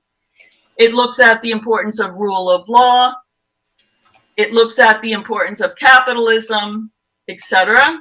And then it concludes with a chapter called Standing Up, where it's calling for people to stand up and be proud of one's culture, to be able to be informed enough about one's culture, to be able to explain it to one's children, and to come to the awareness that these are values, Western civilization, Western tradition are values that are absolutely more than worth fighting for. That's the film. Thank you. I've gone through this before in different, I've run for office. I've run for, Congress, Secretary of State, legislature, U.S. Senate against McCain. I'm a known libertarian activist here in Arizona. And when you run for office, a lot of times, especially after the census, they'll have somebody that will come from around the world that wants to be a congressman. I'm going to go there. They got a new one. Woohoo! No incumbent, and I got money, and we're going to whatever. And they always ask you, where's home? Is it New York? Is it New York City, where you came from, or where's home? I'm like, where my family and freedom is. I mean, my family, it's freedom. Leave me alone. And it's an attitude. It's a philosophy. It's not a freaking geographical thing on a map. It's an ideology. When we come back, we're going to talk about what ideology. Where's this come from? And then what? It's a call to action to what? We'll be right back. From the third letter of Captain Mark. The Crown's observation conditions us to be dishonest with ourselves. Therefore, constant surveillance produces a society of constant deception. Honest communication is the seed of civilized conduct. To deny us this seed is to deny us its fruits. But the Crown's primary objective is to stifle free thought itself, to make its subjects incapable of dissent. Seasoned pirates have always encrypted messages and codes and ciphers, so intercepted transmissions were incomprehensible. But today the Crown possesses advanced tools of pattern recognition that document, profile, and predict our every move. Today, piracy requires hailing frequencies completely invisible to the Crown. We are tired of poltergeists in the static. Looking for a community of like-minded scoundrels, or just want some swag to let the Crown know what you think of it? Join the conversation at pirateswithoutborders.com. Don't you hate that? Yeah, pirates. Can I ask you a question? Please. I want to be able to understand where you're coming from. I don't understand how you glorify piracy. Pirate, a lot of times they'll go, oh, pirates are bad. Well, of course, the Crown is going to say, any of you guys doing anything that we don't like, you're a pirate. Didn't have the Crown's permission. You didn't get a permission slip. What pirates were, they came out of privateers during for hundreds of years they existed. The privateers, the crowns of England, Spain, Portugal, France, Denmark, they all would hire private boats to go out and do their bidding. They had a letter of marque. That's why we have Captain Mark and his sidekick female reprisals, like Trinity Neo thing from Matrix. Well, Captain Mark writes, look, man, I'm just raising my black banner, because what happened was these privateers that were given a permission slip to go take out the ship of the Spanish galleon full of all the gold that they stole from the Incas, and you get a cut and we're good because we wrote you a letter of marque. If anybody did that and privately without a permission slip from a crown, then they were a pirate. So what happened was they didn't want to bring this caste system to America. They're going, this is, we're the new world of equal and meritocracy of whatever the heck. And but the crown, no matter who was warring, the British and the French and the Spanish, they would all come together to go against the pirates. They're going, look, you're not against all flags. You have to have a flag. You have to support a gang with a color. I mean, you gotta be on one or the other, because that concept of supporting a king or a ruler was what was more important and more overwhelming than being free. So anyone that was free, and this mindset was what brought in the United States. This whole, like John Hancock was a smuggler, pirate of whatever the heck. So as you go through the history, the Mises Institute just did one a couple of weeks ago on the piracy and what the real history was. Most of the naval ships in engagement in battle were privateers that were hired by these crowns to do this stuff. The people that were against this Shanghaiing and forcing people in to be in the Navy, they were escaped slaves and escaped naval personnel and escaped. And they just like, hey, we're in Nassau, we're out of the, bite me. Now, of course, there were bad pirates, but there's a lot of evidence. People writing letters, thank you for being nice to us, and just taking the crown's crap and leaving us our possessions and so on. So we knew that they were going to say we're pirates. So we chose to embrace it and then define it ourselves. And so you relate to the Barbary Coast pirates. Who are they? Well, I think you need to do some research. No. There's bad pirates. Like there's bad government. What, are you going to make an argument the crown's all good? I don't think so. But yeah, no, you read our documents. You'll see what we did. Here we go. And LRN.FM to learn how. Broadcast.lrn.fm. Roads? It's the Ernest Hancock Show. Where we're going, there aren't any roads. Now, what I'm going to do is I'm going to start in G. Edward Griffin did, John Birch Society back in the 60s, him talking about this. And I remember watching, it's an hour and a half, but I just went in the middle. I'm like 52. I go anywhere, I just go in the middle, and I guarantee wherever I click on it, G. Edward's going to be talking a lot about this stuff. Now, he's bringing this message to the anarchist community. Well, it's kind of a segue. For Gloria, might work it out. Here we go. What helps to bring communism to power is moral. The only test is, does it work? The leaders of world communism are forever saying that they want peaceful coexistence. Let our two systems, let our two ideologies compete fair and square. They say, let the best ideology win. They always talk about their ideology, but you notice they never say anything about their organization. We're not supposed to even notice that they also have an organization with working units established in every country in the world. And while they're talking about open and fair competition between ideologies, their organization is getting ready to pull the rug right out from underneath us, if it can. Again, let's turn to the record. Benjamin Gitlow, the author of this book, was for many years one of the most important communists in the entire world. He was General Secretary of the Communist Party, USA, a member of the Executive Committee of the Communist Internationale in Moscow, and it goes on and on from there. It is just detail of how they're doing the plan of, and this was the 60s. And they've been doing it since then. Here it comes in rock and roll, and using our system of academia, which is textbooks. We just had a story on yesterday, a new textbook going into the schools refers to Trump as mentally unstable. And the people, I mean, it was just, they're rewriting history just like the Soviets would do in their schools. This is happening to us right now, predicted by G. Edward and seen every year since then. So you don't have to convince me. You don't have to convince the anarchist. It's, but what's the solution? To us is that, well, if they're using all these government programs to brainwash us and all this licensing for media and all this shutting down, deplatforming, of social media and so on, well, why don't we just bypass that and screw them and we're on our own and bite me and I don't need a government program? What about that? Well, I understand and appreciate the fact that you're an anarchist and a libertarian and you have the right to choose your framework.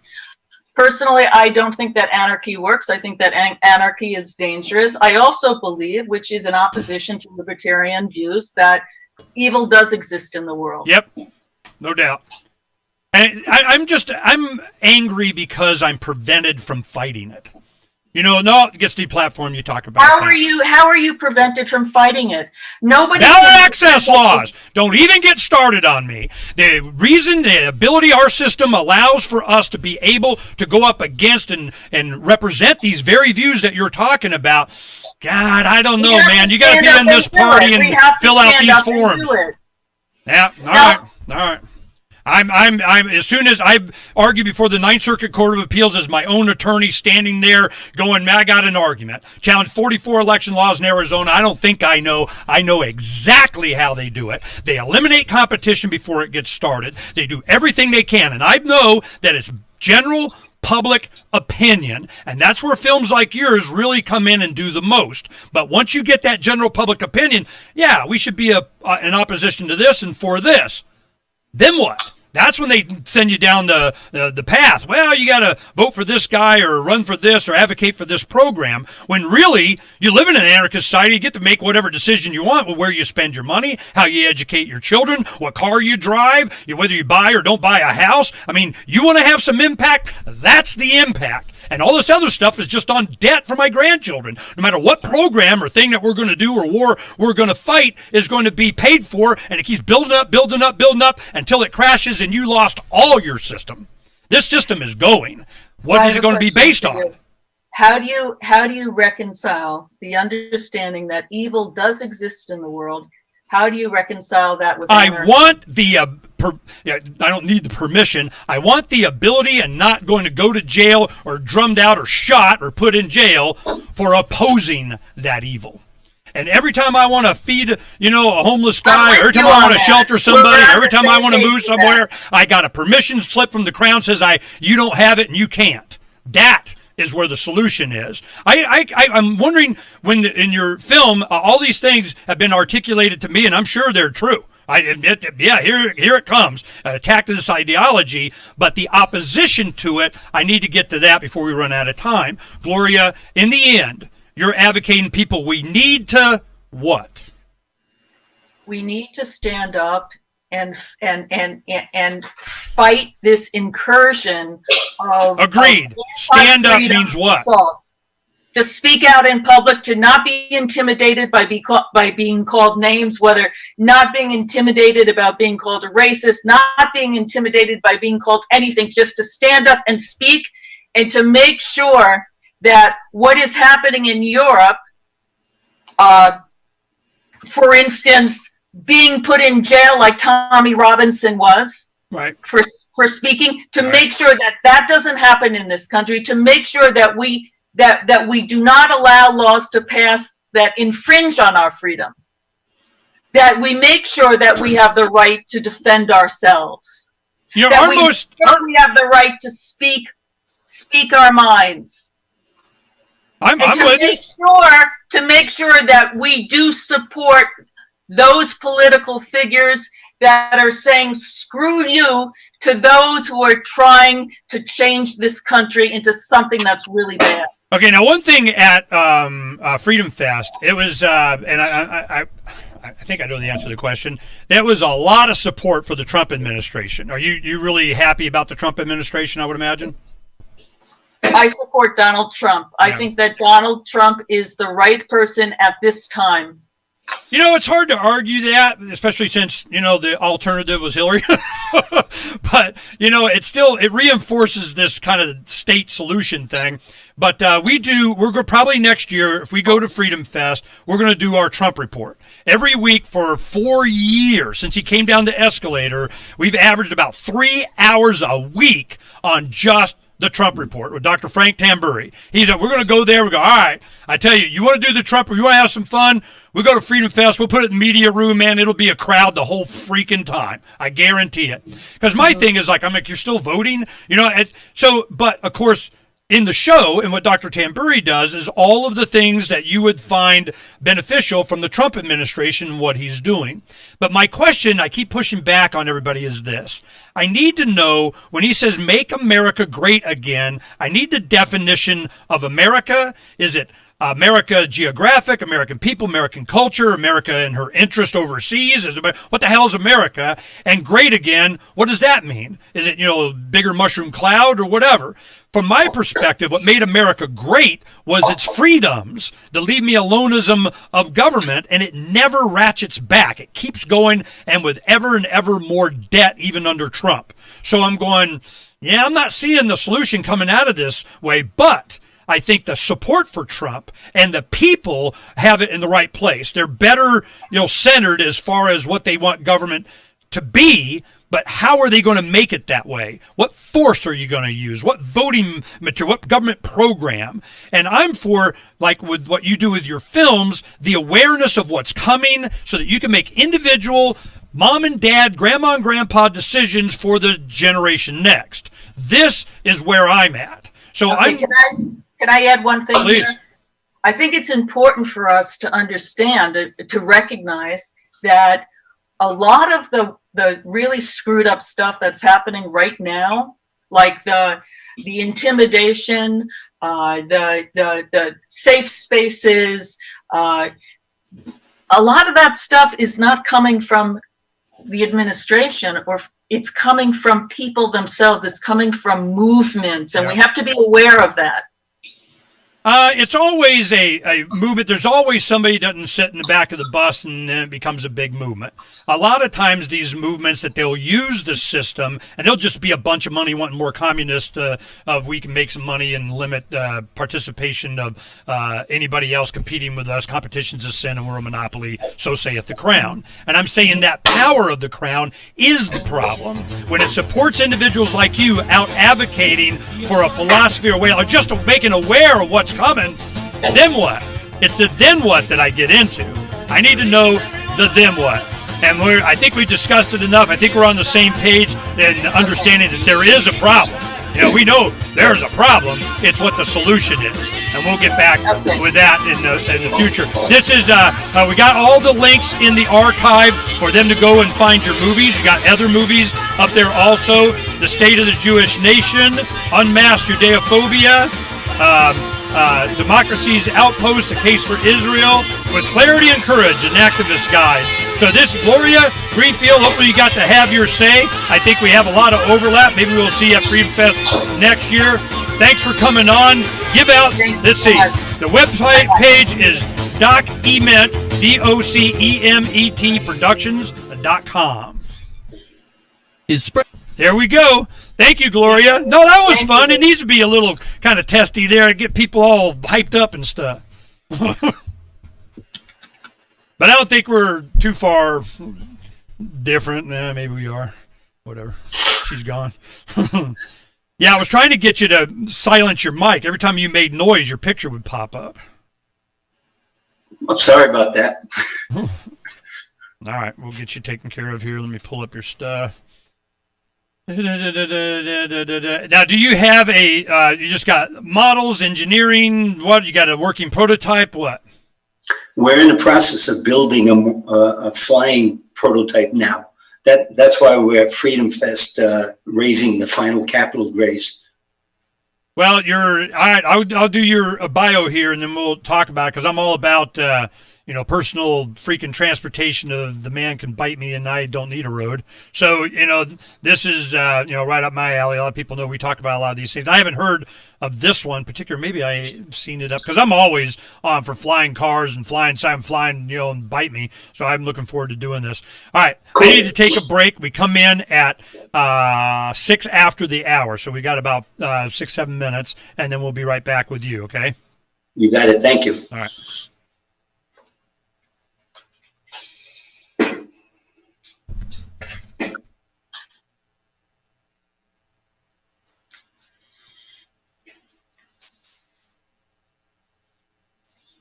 Hey, on the streaming, guys, what I'm going to do is I'm going to go ahead and continue to play this G. Edward Griffin thing to entertain you.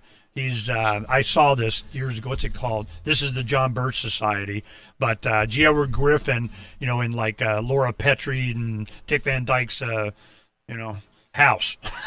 His Leave It to Beaver, black and white thing. It's a big production for back then. They had 16 millimeter film that they had reproduced, and they go around living rooms showing this. So give it a listen. From the crowd, waited to give a fateful signal. The signal was given when the communists controlled the corner with their own people. Heavy cobblestones of granite came hurtling down in the darkness. One communist, Nick Kruzek, a simple ordinary worker, was taken to the hospital where he died of a fractured skull. Another, Michael Seaman, a hard-working Slav, died in the hospital the next morning. Now, Gitlow then describes how the murders were used to create martyrs for the communist cause and to whip up hatred against those of their opposition who presumably were the only ones with motive for such a crime. And then Gitlow says, such premeditated murders of communists by communists had taken place before and were considered justified by the political objectives of communist necessity. They will be repeated. The time, the place, and the circumstances will be different. The incentives the same. Now, in October of 1965, a high-ranking official of the Hungarian Communist Party defected to the West. He held the rank of major in the AVH secret police. His name was Laszlo Szabo. And a few months later, he testified in hearings before the CIA subcommittee of the Congressional Committee on Armed Services. Now, during his testimony, Laszlo Szabo explained the operation of a special department within the secret police in charge of what they called disinformation. Now, really, it was the everyday job of this department of disinformation to manufacture and promote lies that could be useful worldwide against America. Now, in the center portion of these hearings, there's a photograph of 2 editions of Newsweek magazine, and they were released in November and December of 1963. Now, as you can see, the first carries a cover with a picture of Senator Barry Goldwater, and the second, a picture of President Kennedy. Now, the interesting thing about these issues is that they never appeared in the United States. They're complete phonies. They were printed on the secret presses of the Department of Disinformation in Hungary, and then widely disseminated in Europe, Africa, Asia, Latin America, as powerful weapons of anti-American propaganda. Superior ideology? Hardly. A perfect example of communist organization at work. After describing this incident in detail, Laszlo Szabo then said, Major Janos Fures, Chief of Special Activities, the unit responsible for disinformation work in the Hungarian service, he told me they preferred that an item for disinformation should have some real basis in fact. But if I can produce a good idea that does not have any fact, send it in anyway. Truth is not important. Hi, Will. This is Donna. How are you? Hi. Just real quick, we go live at 6 after, so we have a couple of minutes, but we also do our own audio and video recording here in the studio. The audio we can edit, the video we cannot, and so it'll be on the video archive if you guys are talking during the break, and it will be on there. And we also stream, video stream live on YouTube, Twitch, DLive, as well as our webpage, Freedom's Phoenix, so that will also go out during the breaks if you're talking, okay? I just want to make you aware of it. Okay, all right, thanks. Thank you. We go live at 6 after.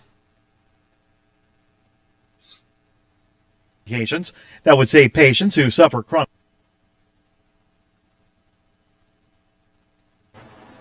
A fraction can be composed of two or more communists within the same non-communist organization.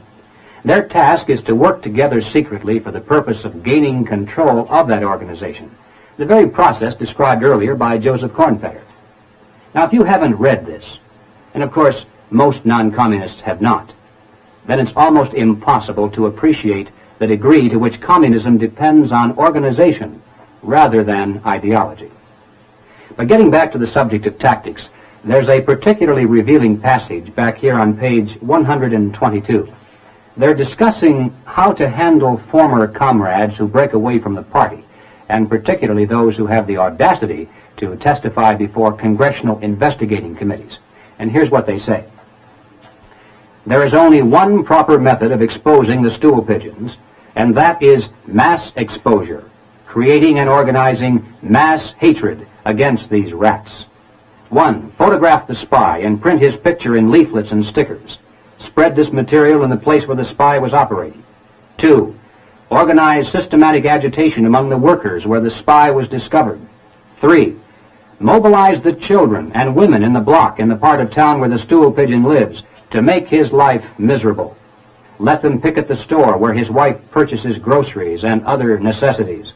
Let the children in the street shout after him or after any member of his family that they are spies, rats, stool pigeons. 4. Chalk his home with the slogan, "So-and-so who lives here is a spy," etc. In 1943, the following directive was issued from party headquarters to all communists in the United States. It read, "When certain obstructionists become too irritating, label them after suitable build-ups as fascist or Nazi or anti-Semitic, and use the prestige of anti-fascist and tolerance organizations to discredit them. In the public mind, constantly associate those who oppose us with those names which already have a bad smell." Believe me when I say we have a difficult time ahead of us.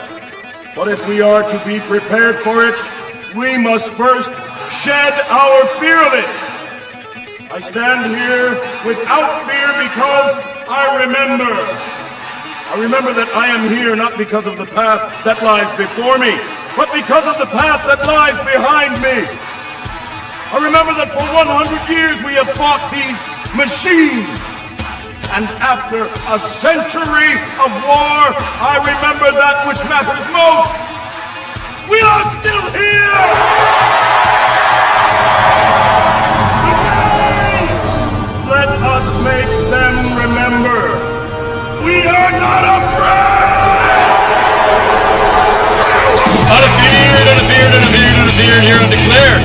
Here at Independence of Me, Ernest Hancock, here in Phoenix, Arizona, from the PEAU People Studios of Freedoms with Us, FreedomsWithUs.com, Will Willis. Now, there was some fun had at Freedom Fest. You know, there was a lot of people had a lot of things, and I caught my interest. Oh, what's that? Let's go take a look.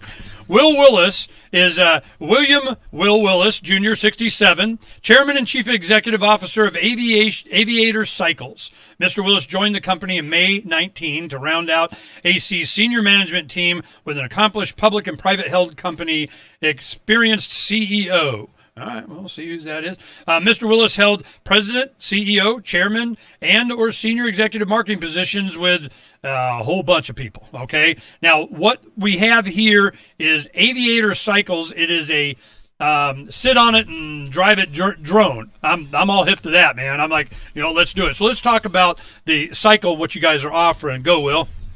Yeah, they 6 years ago, everybody started working on developing flying cars, and our guys, and the way they developed it or are trying to develop it is to take standard propellers and stick them on stuff.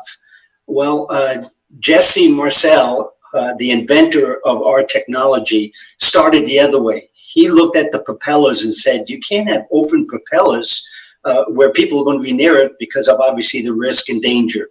So he started from the propeller developing a breakthrough patented technology, and then design the flying vehicle. Yeah, So it's kind of a ducted fan. It has a surround, and what I've learned as we go along, when you duct a fan, you put around the edges, you get a lot more thrust. It doesn't go off the edges so much, and it thrusts down. So I'm wondering why this isn't a popular technology from the beginning. And I guess he asked that very question and said, look, Yes. man, you got to duck the fans here. I don't know what the hell they're talking about. Plus, I see a lot of these, like Dubai has police officers now flying on these flying choppers or whatever, these speeders, Yeah. but they're just Cuisinarts for the populace. You better get out of the freaking way, man. We're going to plow through you.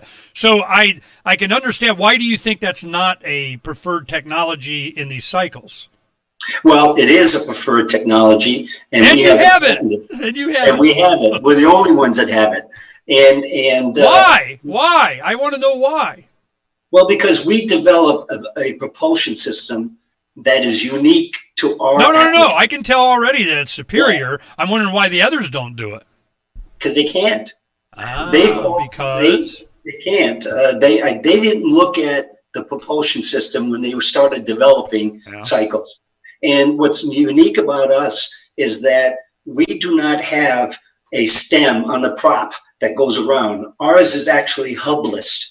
So it's controlled by the outer section. And their props have to be open. Yeah, it's a very interesting technology we've developed. And so the drive on the blade comes from the outside of it. Yes. Oh. Yes. So you get all that area in the middle too. Okay. All right. Yeah. Whereas traditional props have to be open in order to get the thrust they need. Okay. It's pretty neat. All right. So now that you have this, we got some models that I've seen. You still got to build the prototype, right? Yes, that's why we were at Freedom Fest to raise the last amount of our capital raised to build the prototype, which we intend to have done and flying later this year.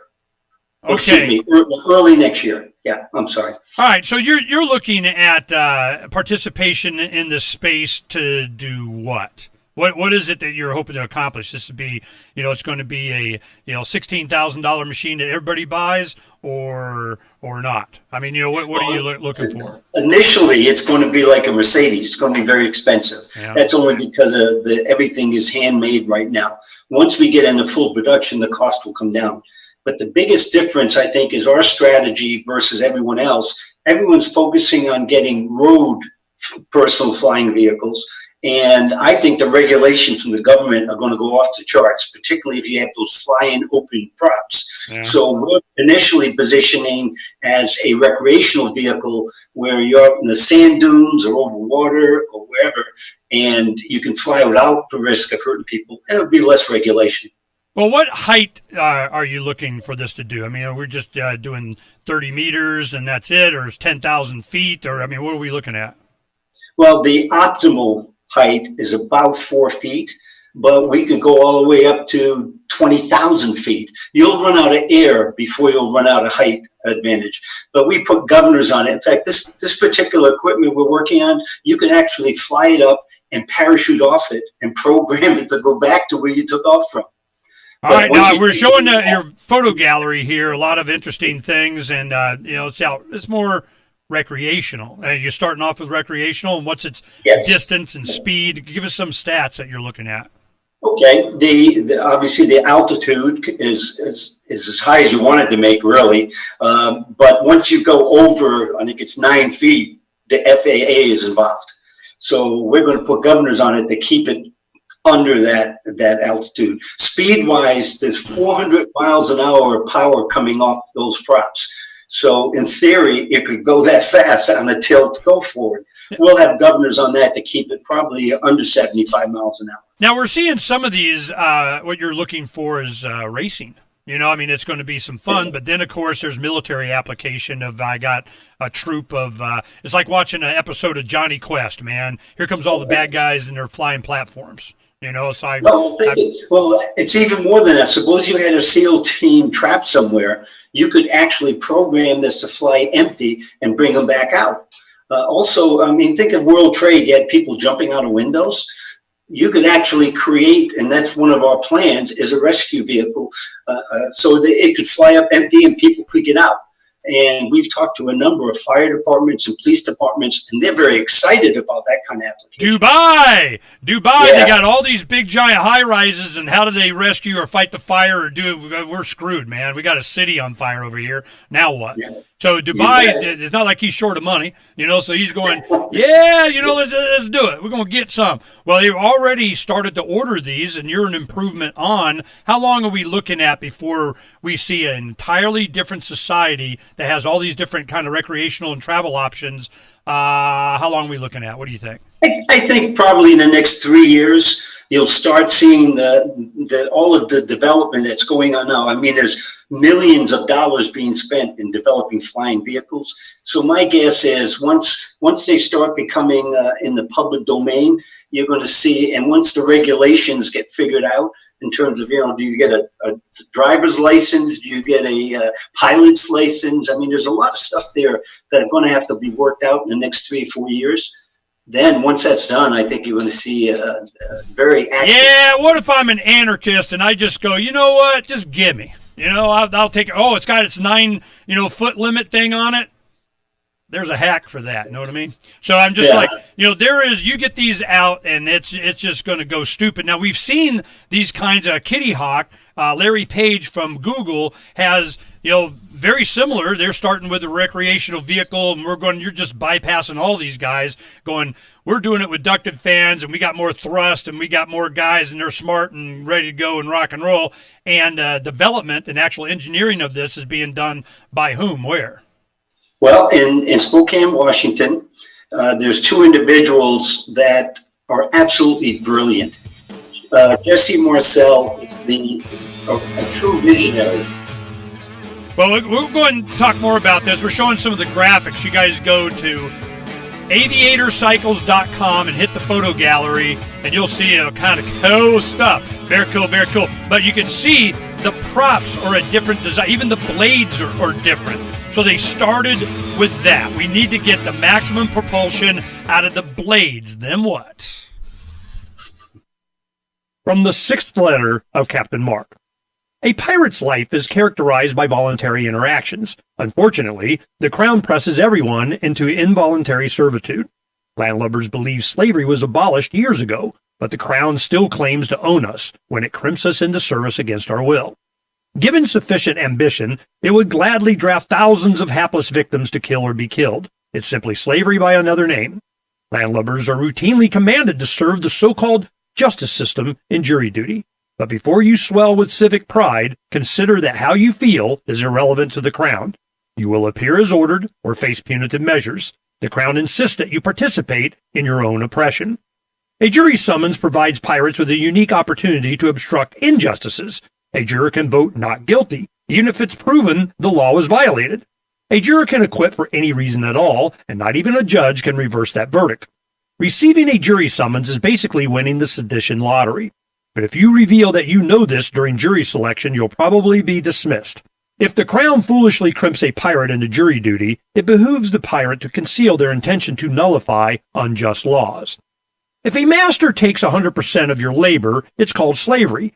But if they only take 50%, they call it taxation, a difference of degree, not of kind. Whether the Crown claims a fortune or a cent is irrelevant. Most of all, a slave owner desires contented slaves, meaning thoughtless ones that accept their bondage. These house slaves see no contradiction in being drafted in a war to end slavery or summoned to a jury to prosecute tax evasion. An ideal slave knows no higher call than the master's will. The Crown's highest ambition is that its slaves revere the authority that subjugates them. But the Crown does not own me. I will not surrender my time and treasure to the Crown's ambitions. Join the conversation at pirateswithoutborders.com. Is oral health important to you? Okay, I'm looking at these pictures. I tell you, I keep thinking of 12-year-olds. 5th grading 12-year-olds go, well, we should do this, and why don't you do that? And if you design and we'll do it that way. And nobody does. No, we got it. This is a 12-year-old design. This is somebody going, yeah, you don't want to Cuisinart everybody. You want to have more thrust. You want to, make it cool looking and doing that. I could see fifth graders designing this and woohoo, and then they get some money and they get some engineering skills and they freaking do it. So that's what I'm seeing here. Yeah. Well, it's not that simple. Yeah, obviously. It is. It takes the imagination of a freaking 12-year-old to do this, to say, God, screw them, I'm just doing it. So I think that's a wonderful, I'd like to see that kind of creativity from young people. I'm sitting there looking at it. How old's the engineer that did this? 56. Then he wrote it when he was 12, I guarantee it. Well, again, 6 years ago he came up with the idea, and Jesse's kind of a fascinating guy in that he's a why guy. He looks at stuff and says, why are they doing it this way? Right. And why can't I do it a different way? And he's got several patents, and he's just a brilliant guy. And candidly, our strategy is to maximize shareholder value. The way we're going to do it is we're going to launch our own flying recreational vehicle, and then we're going to license our propellers to every other company. There you go. Because so we want to advance the whole industry. Just like you buy a computer, you got Microsoft in it, you have Intel in it. Anytime you buy a flying vehicle, it will have our aviator cycle props. That's strategically. And that's now, what do they call it? I see Aero Runner. Is that what they're branding it? Okay. They named it before I came. I'm not enamored by it, but that's the name for now. Yeah, whatever. They'll have different models and they'll be even cool and they'll evolve. So the prototype, are they going to make it look similar to what the graphic is here? Yes. Okay. Yes. And when we come back, I want to. Oh, wait a minute. We're back. Damn it. 264-2800. 602-264-2800. And now, Ernest Hancock. All right, we're back here on Declare Your Independence. We're yakking it right up to the break. We're showing you a lot of the graphics of the vehicle. And I want to get into some stats on this. Do we have the lifting thrust of all four of these fans on there? It can lift, including the weight of the vehicle and so on. What are we looking at? The size props we have there are going to be 30-inch. They could lift a 400-pound person along with the equipment. Okay, all four of them together, right? I'm just, so we got so 400 pounds that we're doing to a height of whatever it is. Now, so that gives us, it's flying. Now, the control, I remember when a lot of the guys, the Liberty community started getting into drones. One of their biggest problems was the stabilization of it. They had to download all these into their little computer board chip of accelerometer and gyroscopes of it flies and it stabilizes. I would imagine that this will have a lot of that technology in there to make it easy to use. Absolutely correct. What's interesting, though, is we've built a redundancy in each prop up to 4 default ranges, so it's a low probability you're going to lose a propeller. But what's even more interesting is each propeller can stand on its own. So you could take 2 of the propellers, turn them off, and that equipment will still stay stable. As opposed to a helicopter, you know what happens with a helicopter? They lose their tail fan. Yeah. So the guys really developed this with looking at every possible eventuality. Okay, 2 propellers go out, hopefully not on the same side, and there are some redundancies. Plus, you say that the pilot could wear a parachute if you wanted to, and you get enough altitude. But it's not without risk. Are you doing motorcycles and snowmobiles on the dunes or whatever? I got plenty of stories of my sons and me when we crash and go ooh. So this is I would, in a lot of ways, it'd be safer. You're not hitting a lot of. If I go off a cliff, there's not a lot of ground effect. If I'm 9 feet off and I go off a cliff, I don't Wild E. Coyote and fall, do I? No, not at all. No, that's no. Seems safer to me. Yeah, there's risk in anything. You get in your car, there's risk. So you can't completely eliminate risk. You get people flying in their own autonomous individual machine of whatever, man. It's gonna go stupid. What's the cost on your first ones, you think? The first ones are going to be in the $70,000 range. Okay, it's not like stupid money. It's only semi-stupid, but it's not stupid kind of money. But the actual cost, and you go into mass production on this, you can get it down to what? Our guess is somewhere around $30,000. It'll be like a boat or some of the other recreational vehicles. I don't need a boat if I'm skimming across the water to get to go where I want to go and do it, and I can fly up the canyon too and go to my, little stash of time capsule of ain't none your business. I got GPS in there and it just goes. I can see that's a pretty machine. This is now. What is the power supply?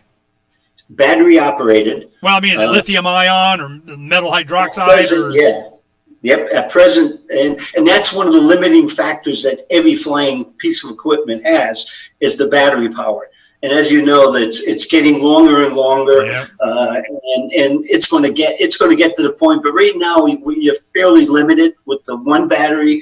One battery you can get maybe 20 minutes. So we're building these to have 3 to 4 batteries in it. Well, can you do it where they change? That's one thing I never, especially certainly recreational vehicles. Like my sons, they're big. They got their race cars and they got their their razors and they have their motorcycles and they have even gas tanks on their RVs that they pull up to their RV and they just fuel it. So I was hoping that, you got a maybe bigger battery charging or generator, or even better, you can just swap out batteries. So are you going to make this easy where I can just pull out a battery, change and charge while I'm going and rock and roll and whatnot? Yeah, that's exactly where we want to go. Boom. Yeah, you hit that on the head. Because again, if you're paying this kind of money and you want to recreate, 30 minutes, 45 minutes is not enough time. And you don't want to have to stop and then charge it with a generator. So replacing batteries or swapping out is one option. We're also looking at some other technology where it can charge as it goes. And there are some very interesting technologies out there that are underdeveloped. They're not there yet. What do you mean charge as it goes? Well, think of if you have a solar cape on the, on the rider, and he's got it flowing behind him like Superman charging. I mean, what are you talking about? Well, you would be flying closer to the sun, so it'd probably be more efficient. But no, there are technologies where people are basically building in a generator that may be powered by a gasoline. Oh, all right, 12-year-old, here we go. All right, this is the thing. In the 80s, 70s, I graduated high school 79. So a lot of my education was just reading books and so on, scientific paper, all that kind of stuff. And as I'm reading a lot about this kind of thing, battery hybrid, I thought that it was going to be the Batmobile. The Batmobile, turbines of speed. What it was a jet engine that powered electric. That's why it sounded the way it did. It was an electric vehicle with a gas turbine. And I'm going, all right, with all these small gas turbines for cruise missile engines were very small, and they operated at a certain speed, a continually most efficient use of fuel, but on a turbine, it produced electricity. So I'm going, all right, so you got electricity here, you get batteries, you get a little, that's what they have with the flyboard. The flyboard is a little jet engine. Well, you put that on this, it certainly fit. You could be, getting more thrust. You could charge your batteries. You can get more battery power. Now, I want a jet engine on my Aerocycle. Gimme. No, you're absolutely right. I mean, and everything is on the table. We have the basic platform now that we want to get it flying so people can see that it really does work. And then we have other generational things that we're working on to follow up on and address some gas turbine with a 3-gallon tank, and all of a sudden now I got a go to work vehicle. So and I can see these developments. I'm looking at this, and it's such a simple platform. If I was to, I go this. Why are we doing anything but this? That's why I was so interested in talking to you. It just seemed the design was so much more finished. People were just trying to get in the air, and this is like the finished version of this. And what kind of support did you get at Freedom Fest? You were going, what's up? Let's do it. Did you get any kind of positive response from them? In fact, by the second day, people were coming over to us saying, gee, you're the talk of the show. Can we see what you're doing? So, in fact, this is about the 4th Freedom Fest I've been. I've been in New Orleans, which is usually a little better attended than this last one. But that was with other companies. But generally speaking, we get good financial support, and it gets the word out.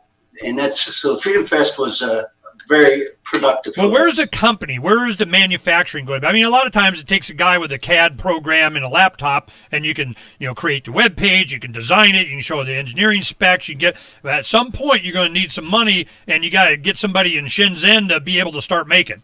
Or we're going to keep everything made in America. America. 100%. All right, cool. When we come back, I want to find out where.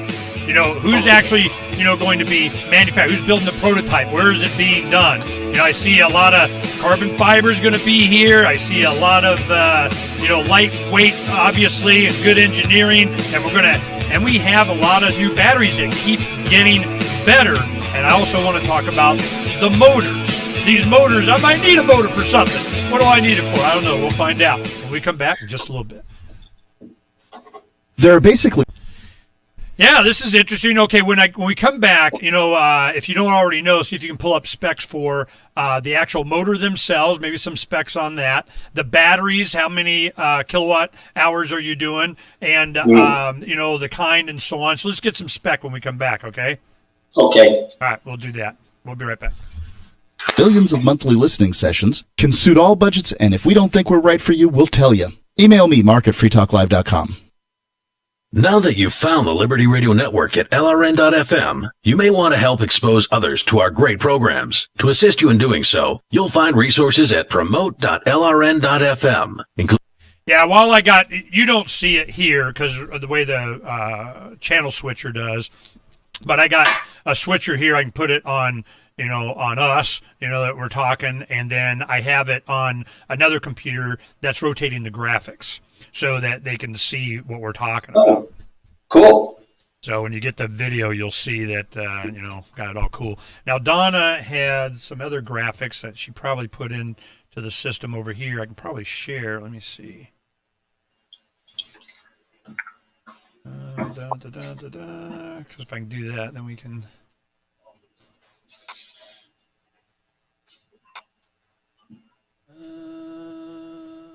Willis, there he is.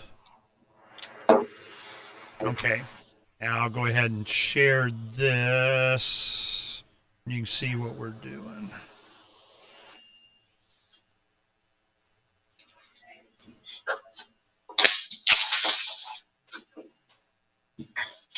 There. So now you can see that, right? I see a blank screen. Share that. Okay, there you can see that. Nope. Okay, you're not seeing the graphics? I got the share thing on. All right, well, the audience is, so that's cool. Okay. Yeah, we don't care about you. As long as you tell me what you're showing. Well, we have from your web page. It has the different versions of them flying around yachts and in the canyons and over their buddies on their ATVs, that kind of thing. So it's from the web page, so you can imagine that. Now when we come back, I want to get to some of the stats. Okay, we'll do that. We'll be back in just a minute and a half. Archives. Did you know that we make it easy for you to customize your podcast subscriptions? We have different feeds. One that includes only our full shows, one with just the Daily Digest, and one with just the Edgington Post. You decide what you listen to. It's quick and easy to customize your feeds at feeds.freetalklive.com. That's feeds.freetalklive.com. The Free State Project has reached its goal of 20,000 liberty lovers who've pledged to move to New Hampshire and get active to achieve liberty in our lifetime. Perhaps you're trying to figure out what part of New Hampshire should be your destination. If so... Okay, when we rejoin, I'm going to do a theme song from a program back when you and I were young, and it's going to be a test if you recognize this theme song, okay? There's only one guy in decades that's ever got it, all right? But being in this, I'm going, we'll see if you win. Okay, just pay attention. We'll ask you. We'll see. Here we go. Move.freekeene.com, where you'll learn about some of what's happening here and what makes Keene a great place to live. If you love liberty, you'll probably enjoy anywhere you end up in the Shire. But do your due diligence first. Please visit move.freekeene.com for the full list of over 150 reasons to move to Keene. That's move.freekeene.com. Some of our live shows are streamed in HD on Twitch. Please follow and share at twitch.lrn.fm. That's twitch.lrn.fm. It's time for Declare Your Independence with Ernest Hancock.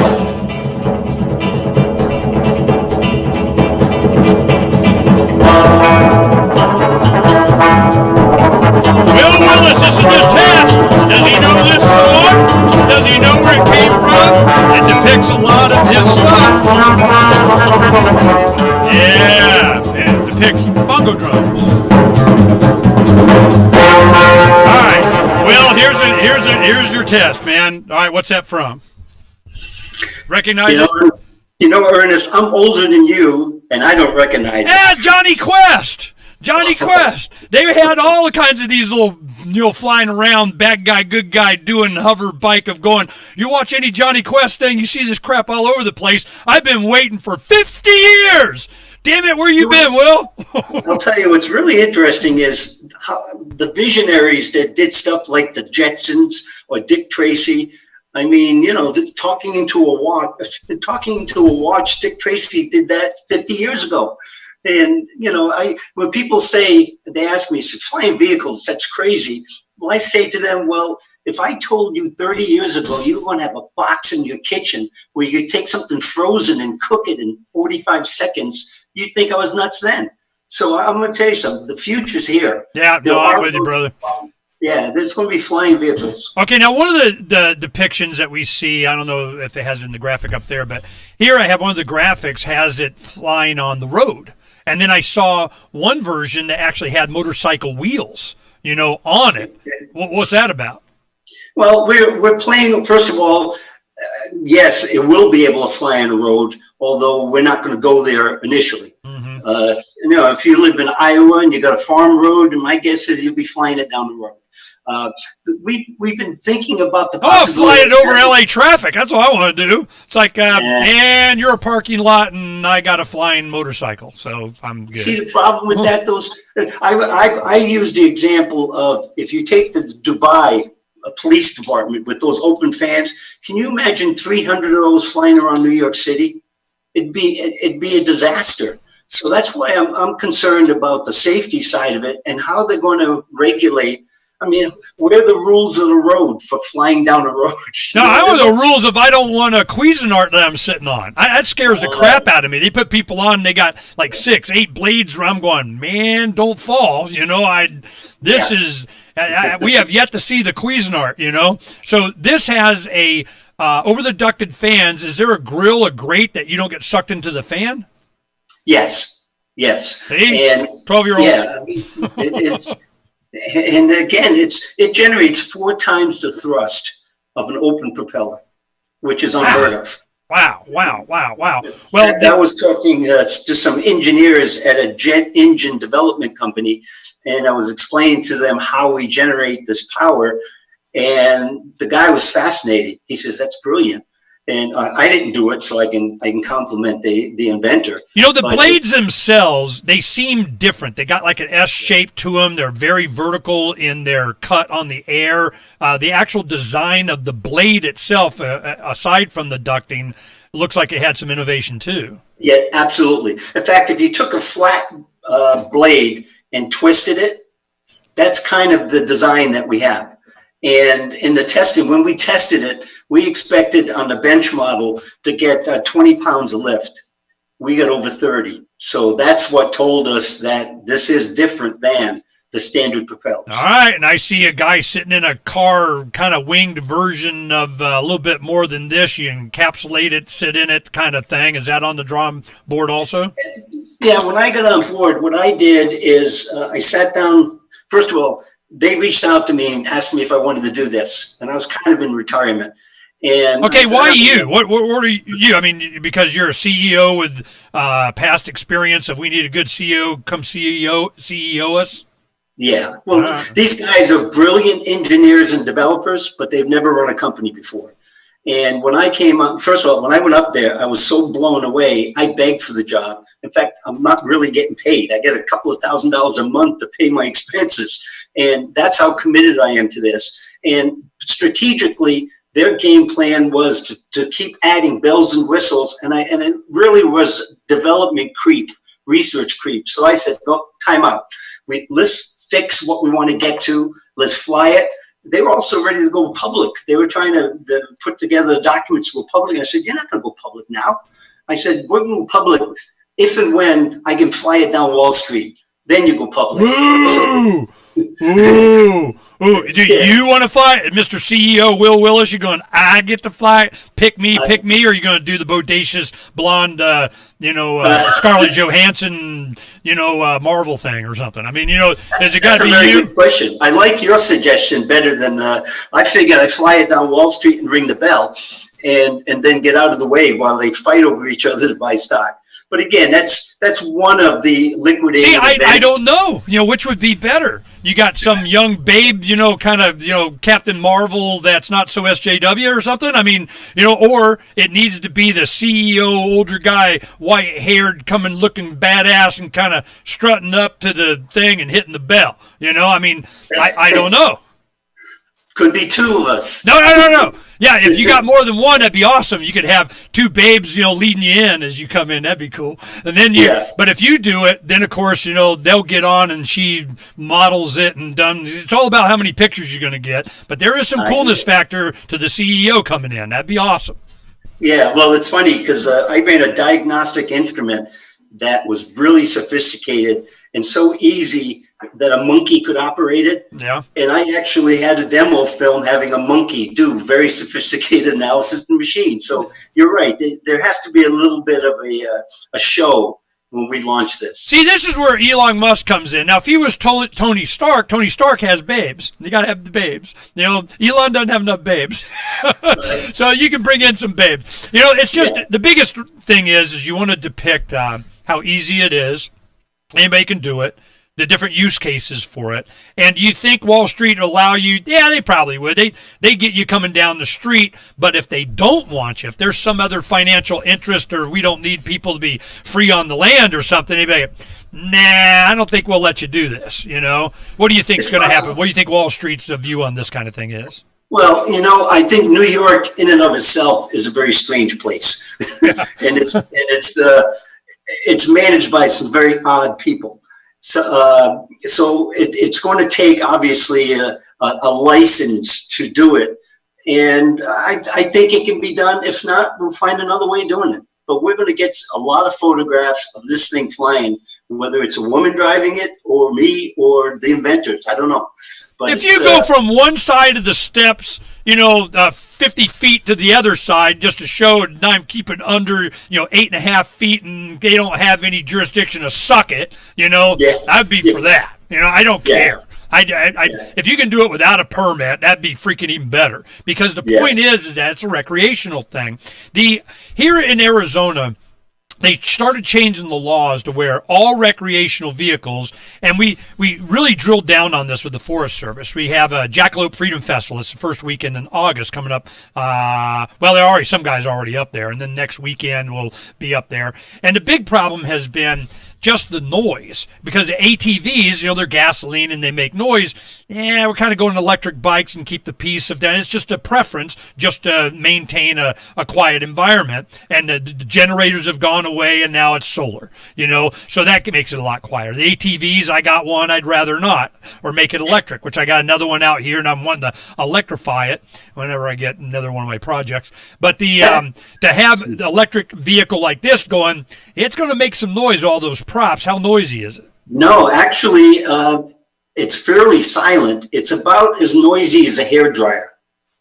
And that's, I think, one of the big advantages we have is that it is quieter than the other kind of open props. And what do you think the top speed would be? I think 300 miles an hour. I'm sorry? It could go to 300 miles an hour. Really? Now, there's another version here I'm looking at. And let's take a look at this. Let me see, go back one. Yeah, it doesn't have any, it has like the fans are directly underneath it. It looks like a, like Judge Dredd cycle. What's that about? We'll find out when we come back. Everybody on the edge of there, see what the hell is that? right, we'll be back. See, I told you guys, this stuff's right around the corner. Here it comes. I was worried about the Cuisinart aspect. They got that fixed. Yay. Looking for a great real estate investment? Yeah, no, I'm glad you got. This is the more finished version of this that I thought. I was hoping it would make it to this. That's why when I saw your prototype, I go, "Yeah, we don't need to talk. We're just going to do a show because damn, here it is. I've been waiting on you." But the other thing is, switch out battery. 20 minutes, a couple times a day ain't going to do me, okay? So you switch out the batteries. The batteries are how powerful, how big, and how much you think you're going to get to be. Because it's getting to the point where there's going to be somebody hack it and buy the extra laptop batteries and reconfigure and making this, laser cut plywood plug-in thing, do your own, I got it, they don't do it, we'll do it, which is what's going to happen. So you have the different batteries that are available. We got the car thing. We got the fans ducted in line underneath them. I want to know what that's about. And the size of the batteries now. I want to know what kind of kilowatt pull the motors use, how powerful they are. Can you bring extra backpack battery and plug it into auxiliary if I'm secret agent man, got to do a mission and I need 10% more of whatever the hell. I got drop tanks. I mean, it's something. I know. I get it. All right. Because they're going to hack the living crap out of this thing. Might as well sell them the hack. I'd love to see you get up to Spokane and meet with the inventor, because you two would probably hit it off, come up with crazy ideas. I just came from Washington. We come in and out of Spokane when we visit friends every summer about 4th of July. You have to visit us. So this next year, I'll make that part of the trip. Hell yeah, we'll go do a live remote. Cool. Yep. Man, let's get her done. So where are you going to be doing the engineering, the actual manufacturing of it? In Spokane. And it's really more assembly than manufacturing, because all the components will be made in different places, like the software. Where are the electric motors coming from? I mean, I see so many options now. This is what I look at, the Gigafactory for Elon. Everybody's going, oh, he's never going to make this and do that, and he lost money on it. I'm going, what makes you think that he even cares about the car thing? I think his whole deal is, here's all the patents, go make electric cars, and I got the batteries and motors. Boom. That's the same concept with our props, with our propulsion system. I mean, I'm going to get a bite of everybody's apple. That's my plan. No, I feel you, brother. I can see what's happening, because if Elon has the problem is always the batteries and the mass production of them. And every time, some fast food restaurant, has a new chicken product of chicken tender come down, they run out. Or they have a new whatever and they run out. Or they're going to do, somebody's got to be able to supply this demand. If you guys can do that, that's where the money is. Then you can develop your thing and do whatever. But it's battery production and innovation in more kilowatt hours per kilogram, because that's really what it comes down to. The sizing or making the body part of the battery, or you're doing all kinds of crap with all the new technologies. Man, your suit can be the battery, that you're wearing. So I'm going, here we freaking go. But the base design of this and the efficiency of the props, you got that. Now we're going the motor. So I want to talk about the motor more and what kind of power to weight and all that kind of crap. So we'll do that, because I'm excited, man. Here we go. It's about freaking time, All right. Let's see. We'll come in with that song. Here we go. .org. Love what we do? Please help support our international satellite channels at patreon.lrn.fm. That's patreon.lrn.fm. Freedom's the answer. What's the question? You're listening to Ernest Hancock.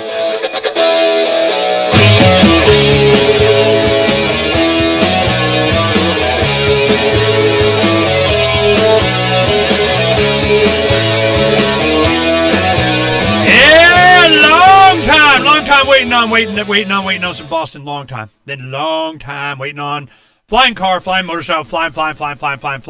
And the performance stats on this is making it where it kind of replaces everything for private transportation. All I need to do is be able to go up 30, 40 feet or something, and I'm above and bite me, and you got traffic and you're boring and I got a flying motorcycle car.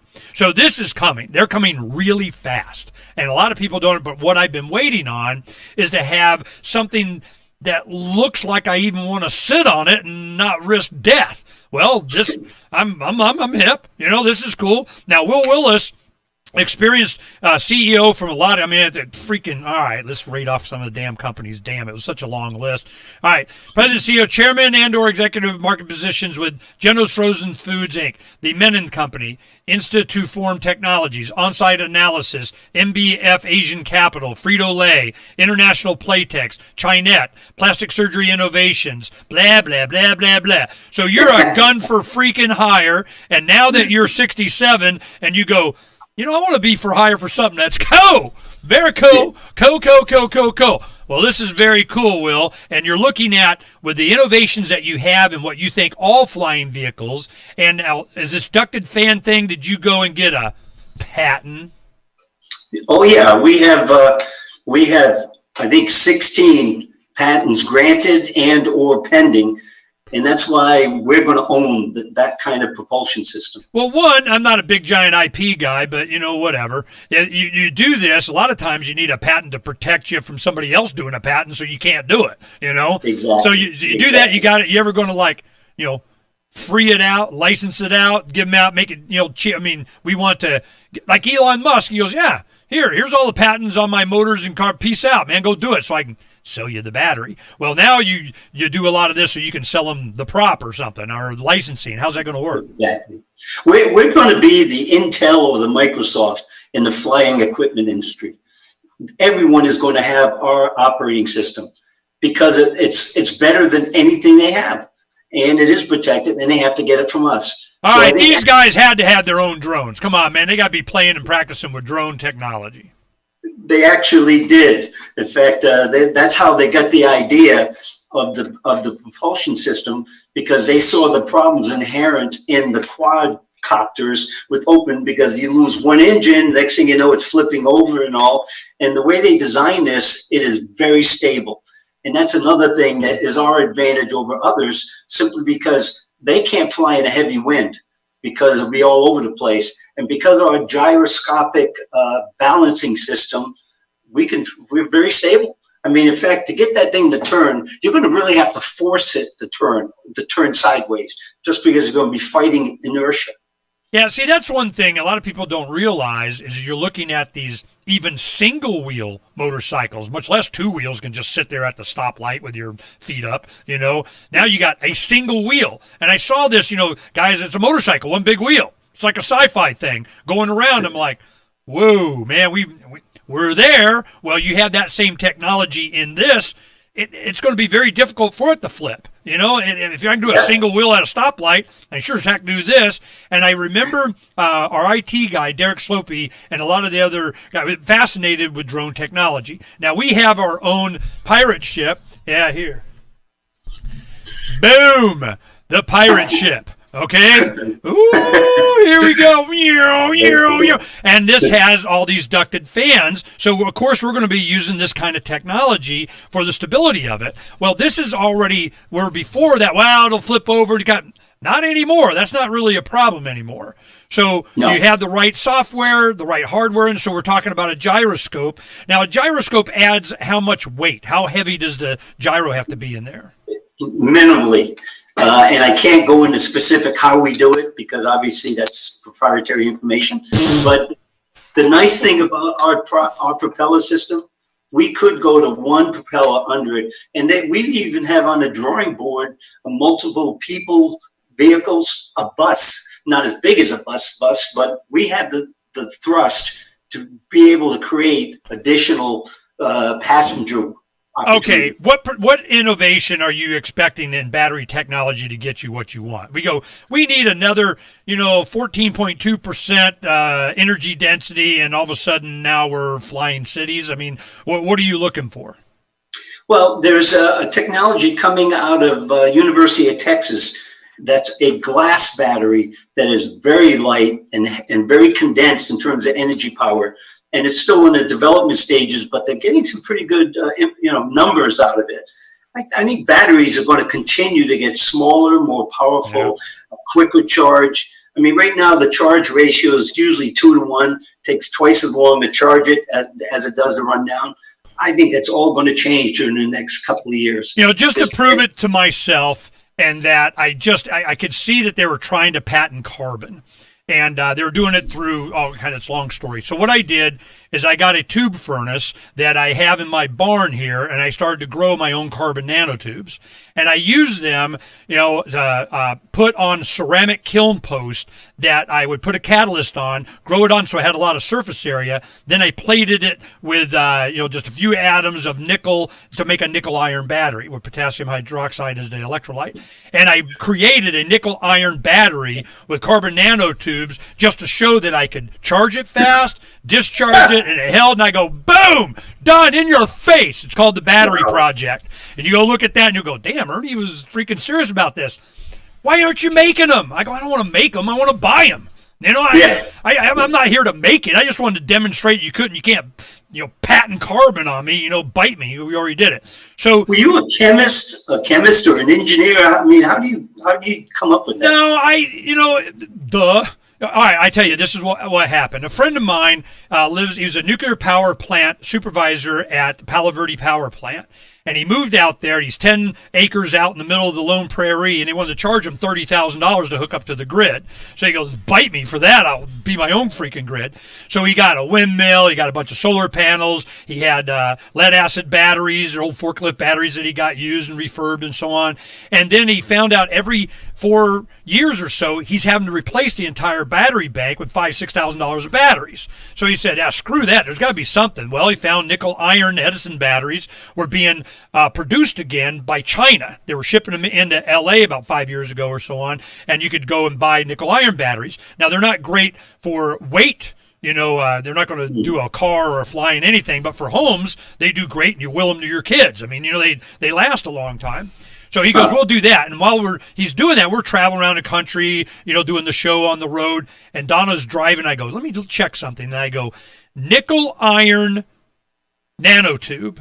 3 days before I looked, it had just been put up by Rice University. I think Stanford did something that they were doing that very thing. But then it was going into this .mil category of their DARPA and the man of the, hell no. So I go, I'm going to go ahead and do this because all I knew is that if I had more surface area, it's like 3 acres of carbon activated charcoal water purifying whatever the hell. So that's all I was doing. And then when I go to Consumer Electronics Show to cover it as a, which might be where you want to go, Consumer Electronics Show, as a journalist, I go there and I see, and one of the guys there, he goes, yeah, but those nanotubes, you could have nickel on the inside of the nanotube too. And I'm like, ooh. So as we were playing with it, I saw the energy density and the speed of charging and discharging could be done, whatever Paul is doing on it. And that one experiment, and it fire wires from a heat sink that he used to check ham radio batteries that goes into my laptop, and I could see it. So I'm going, boom, done, I'm done. I already know this is where it's going. Graphene, here it comes. So I wasn't worried about it. I was worried about, like I'm concerned with IP on your props, all that. It's intellectual property. That stops everything. So I'm just, I didn't want them to be able to patent carbon. I mean, seriously. So now we're looking at the innovations. You're looking at what? There's a new chemistry, because there's tons of it. As I go around, these batteries are going to be walnuts powering starships. So, this is, and then of course when you start extenders, I'm wearing, like on the flyboard, I got a gasoline backpack with my, gas turbine engine that's giving me thrust and power, the kind of, it's on! And you see it, Will? You see it? Come on. All right, I'm looking forward, how long before you think you're going to do an IPO? I think it's contemplated somewhere in the future, but not in the near future. We're going to have flying units out before we even take that step. Well, yeah, near future, see, you're talking to me and you, near is within 5 years. These other guys, it'll be coming pretty soon. What's soon? Well, I don't know, today. And then you go, well, it's going to be a long time. What's a long time? 9 months. It ain't nothing. So from our age bracket, we'll see. We're going to talk about it. You guys in the live stream, hang out a little bit. We're going to say goodbye to Will, talk a little bit more. Go on to the live stream. spreading the message of... There we go. Now we can just yak it without worrying about commercial interruption and so on. I'm with you, brother, because I'm 58. We've been growing up with Dick Tracy and Jetsons and what the hell, I'm still waiting, okay?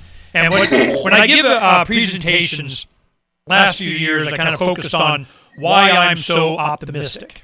And what I do is I start with, like graphics of the rocket tail fin of the Cadillacs in the late 50s. And my eye level as a kid born in 61, I got all these rocket tail fins with, like rocket exhaust coming out of the bumper of kind of that. And I go, hey, this thing doesn't fly. There's no rocket engine in there. I tell you, liars. So anyway, I'm influenced by this stuff. We get walking on the moon. I'm what, 8 years old or something. I was promised. Star Trek, I was promised. Space 1999, Moon Base Alpha, I was promised. Jetsons, I was promised. Johnny Quest, I was promised. And then here comes the government with the Enterprise, and I got the space shuttle in the 70s. Then I get the space shuttle in the 80s. And then in the 90s, I get another space shuttle. And then it's the 2000 space shuttle, 2010 space. I get 40, 50 years of space innovation on government. And I'm going, hell no. Hell no. We got to go private. This kind of stuff. Now, is there, in your future, you're going, well, we come to the attention of DARPA and the military and they want to get some, because what did I see? Zapata's, whatever his name is, the guy that did the flyboard, what does he do? He's in the military Paris parade a few weeks ago with a gun. Right. Feel me? Yeah. I hear you. Yeah. You can see our design, you can actually mount guns on each side of the... Of course you could, which is why the military is going to say it's ours and you're allowed to sell, and here's a contract of, Ernie doesn't get it.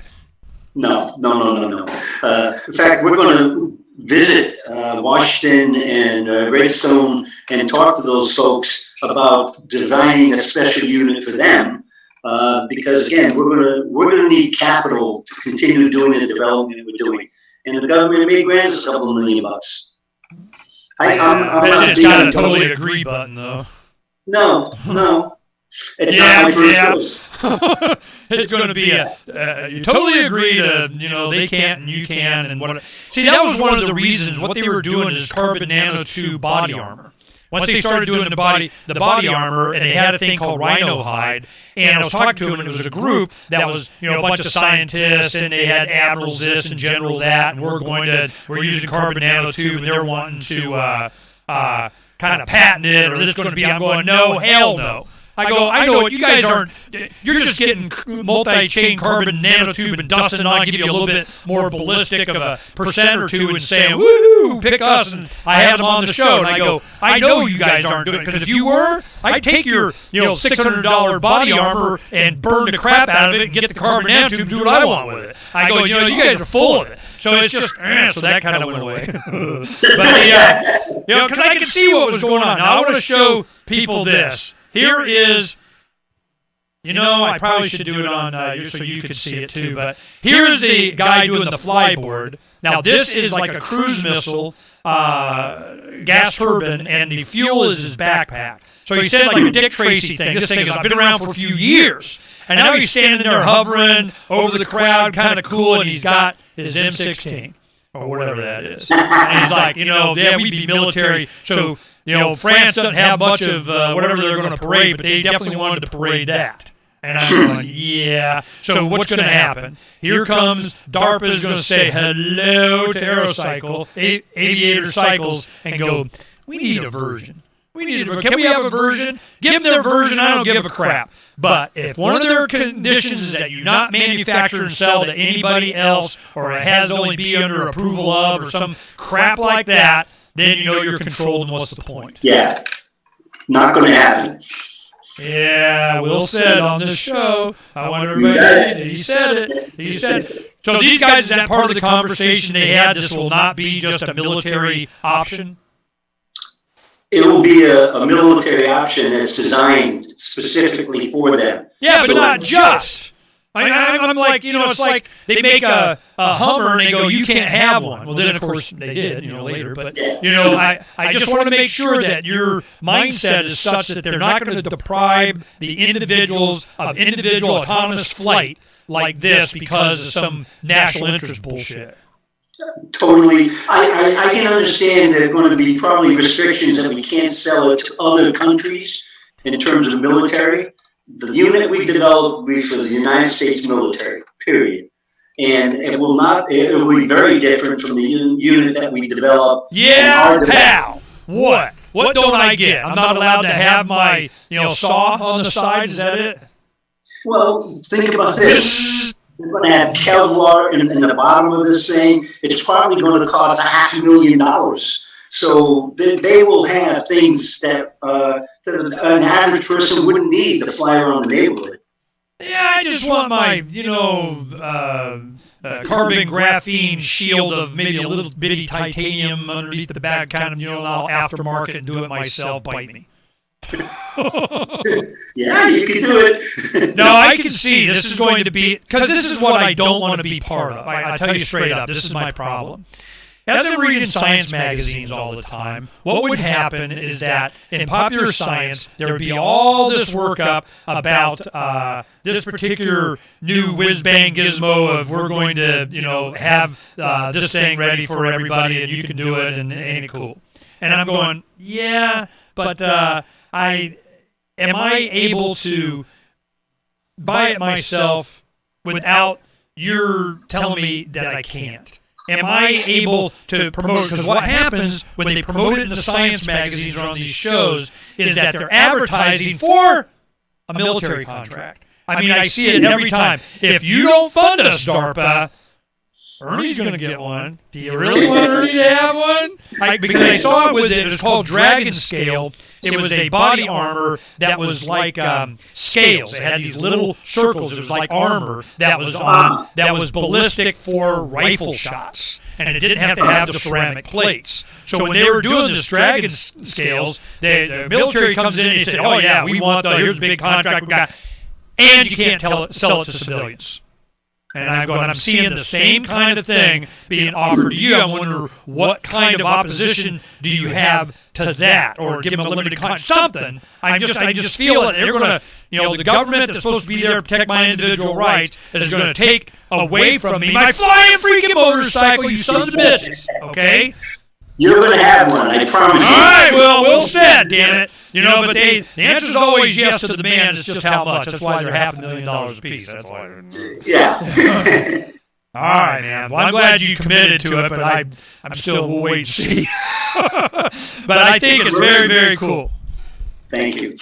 Anything else? Go ahead and give out the web pages and everything before we go. Everybody knows where you're at. Okay, it's Aviator, AVIATOR cycles.com, and they can reach out directly to me, wwillis@aviator.com. I respond to everyone that reaches out to me.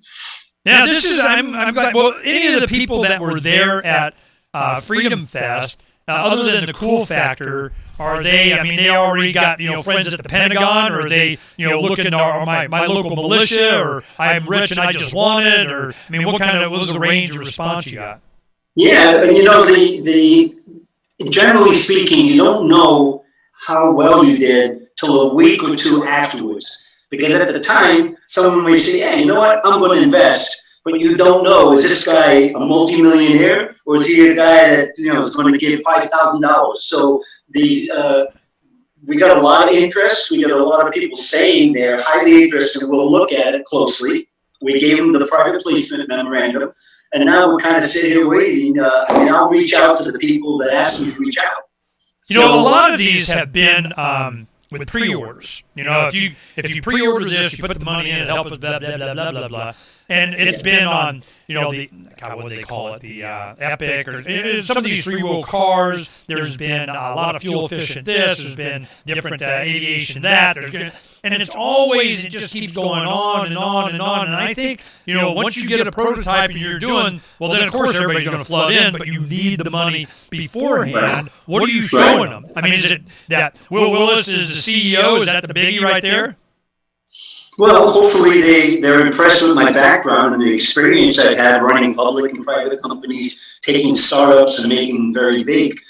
So that's one of the aspects of the attention that we should get, is the fact that we're not doing something out of a garage, and they're not people that have never done it before. So yeah, I would hope my background is sufficient for people to take a serious look at it. But really, it comes down to, do you believe in the technology? Do you see the trends that are going? And do you want to be part of it?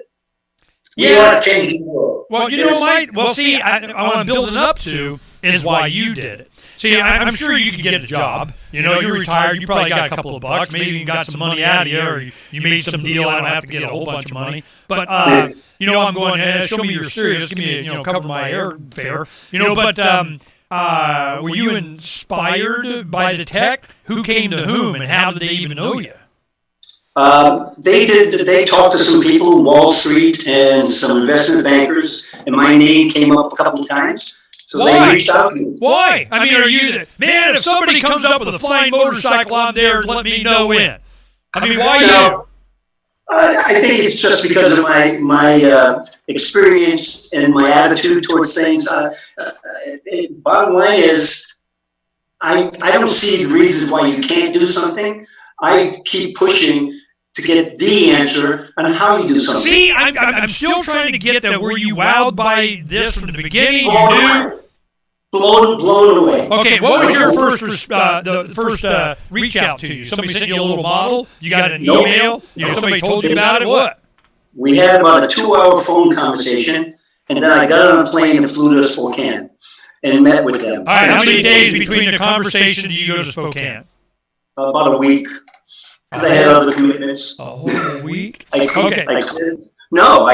clear my schedule, and I went to Spokane from Florida, because I lived in Palm Beach at the time. And it was like, I got there, and I said, where? What was the facility? Describe Spokane. They have about 15,000 square feet for the facility, where right now they're doing a lot of bench testing and prototyping and all that, and designing. And I looked at this place and I said, you know what? This is going to be my last hurrah, because I'm not going to run another company after this. I've done since a friend of 29, mine. I've been running companies. A friend of mine that lives in Washington has. There may be a need for me to go up and land in Spokane in like the third week in September. So if I do, and I get to go to this thing, I definitely want to stop by. We could even do a live show from there. We can make a big woohoo out of it. So love it.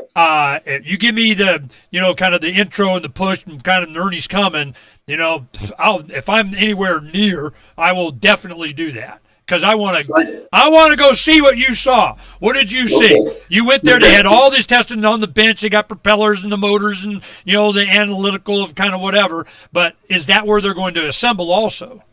Yes, initially that's where we're going to assemble. But we may need more space.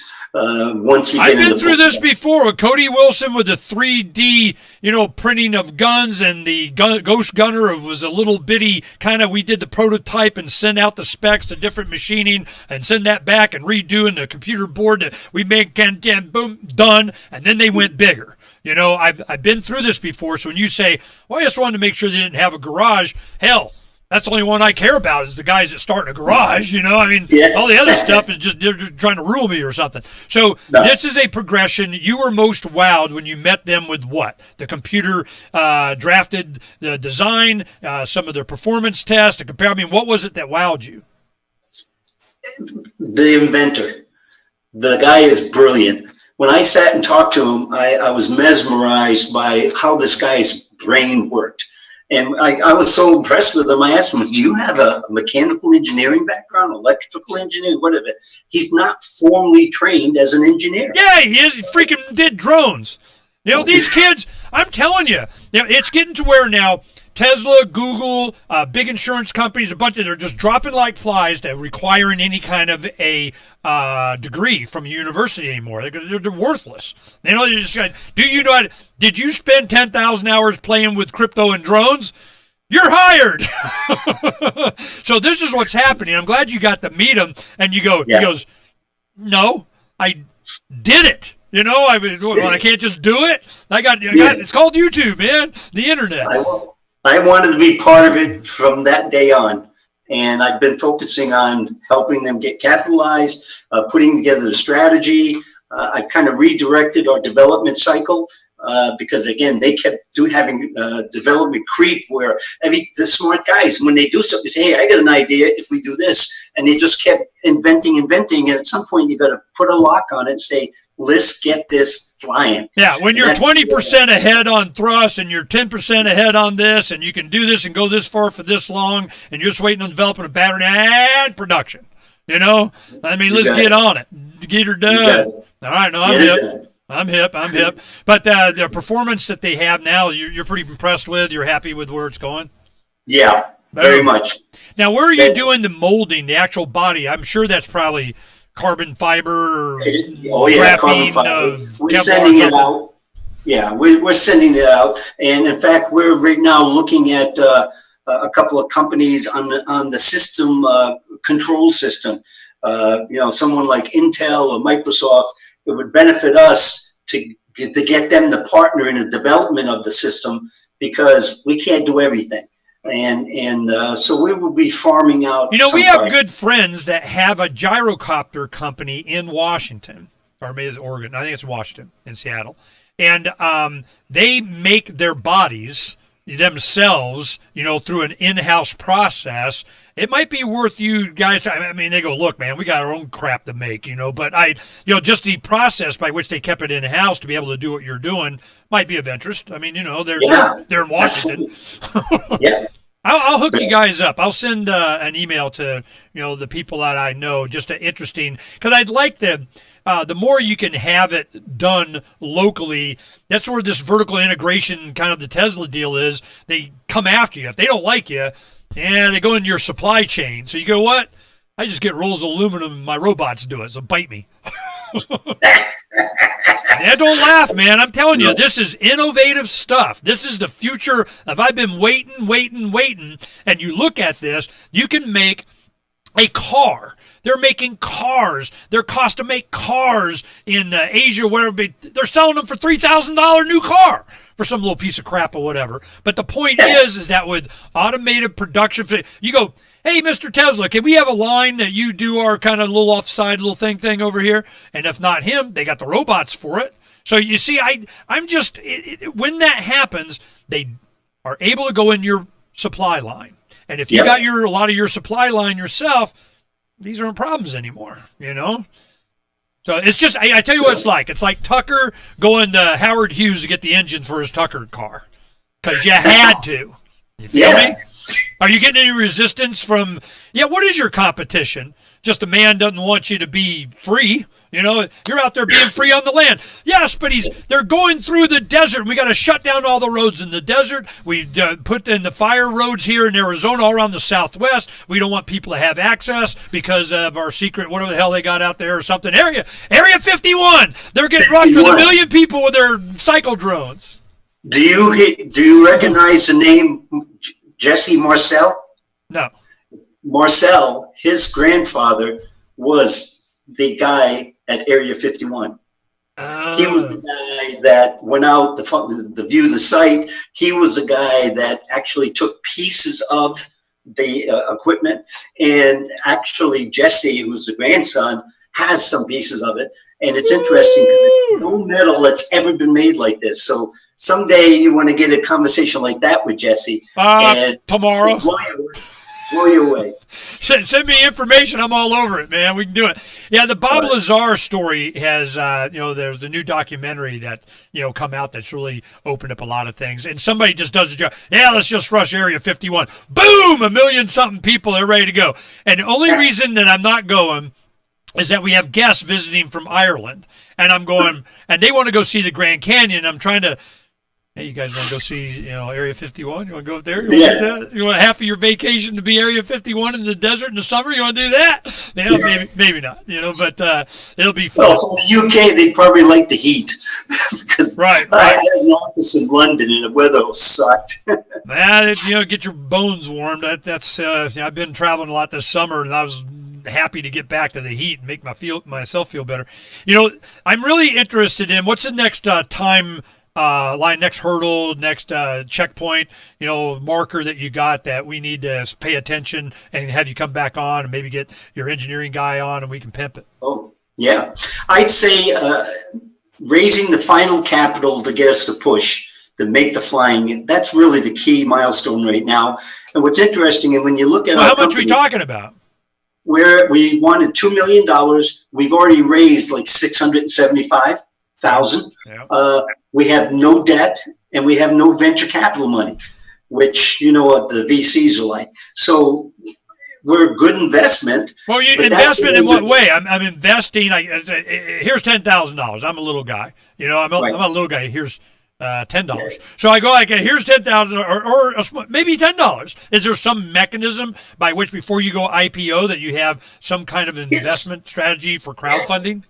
Yep. Well, not crowdfunding. We have a private placement memorandum, which you have to be an accredited investor. So the person with I hate that crap. I don't want to talk to you anymore. Damn it. You know, it's like I see so many things. I give you an example. It was Patrick Byrne with T0 comes in, you know, the financial thing on, you know, blockchain, all that kind of stuff.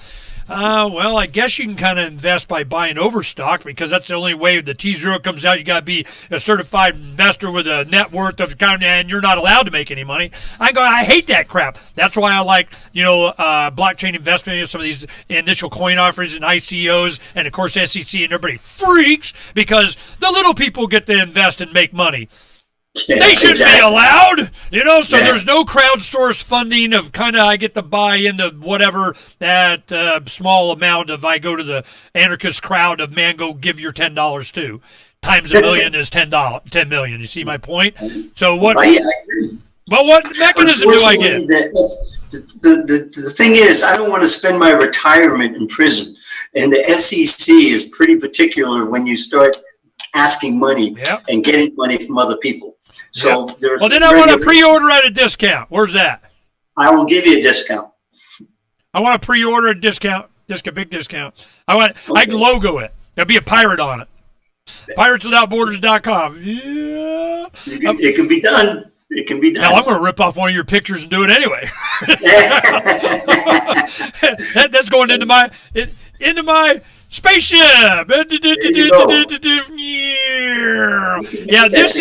Yeah, this is a 3D depiction of the design that we had on there, and it was created and an animation by a one of the listeners to the show, and it's just awesome. And it looks like stealth. It's got stealth characteristics. Well, the big thing, I got to show you. All right, before I let you go, all right, audience, just bear with me because I can't. What I want to show you is I'm going to show you the animation of the pirate ship. Now, 3 days, about a year and a half ago, I gave a presentation, the same kind of thing. We're funding, doing whatever. And what happened 3 days after I gave that presentation, it was Sergey Brin came out with him actually doing this.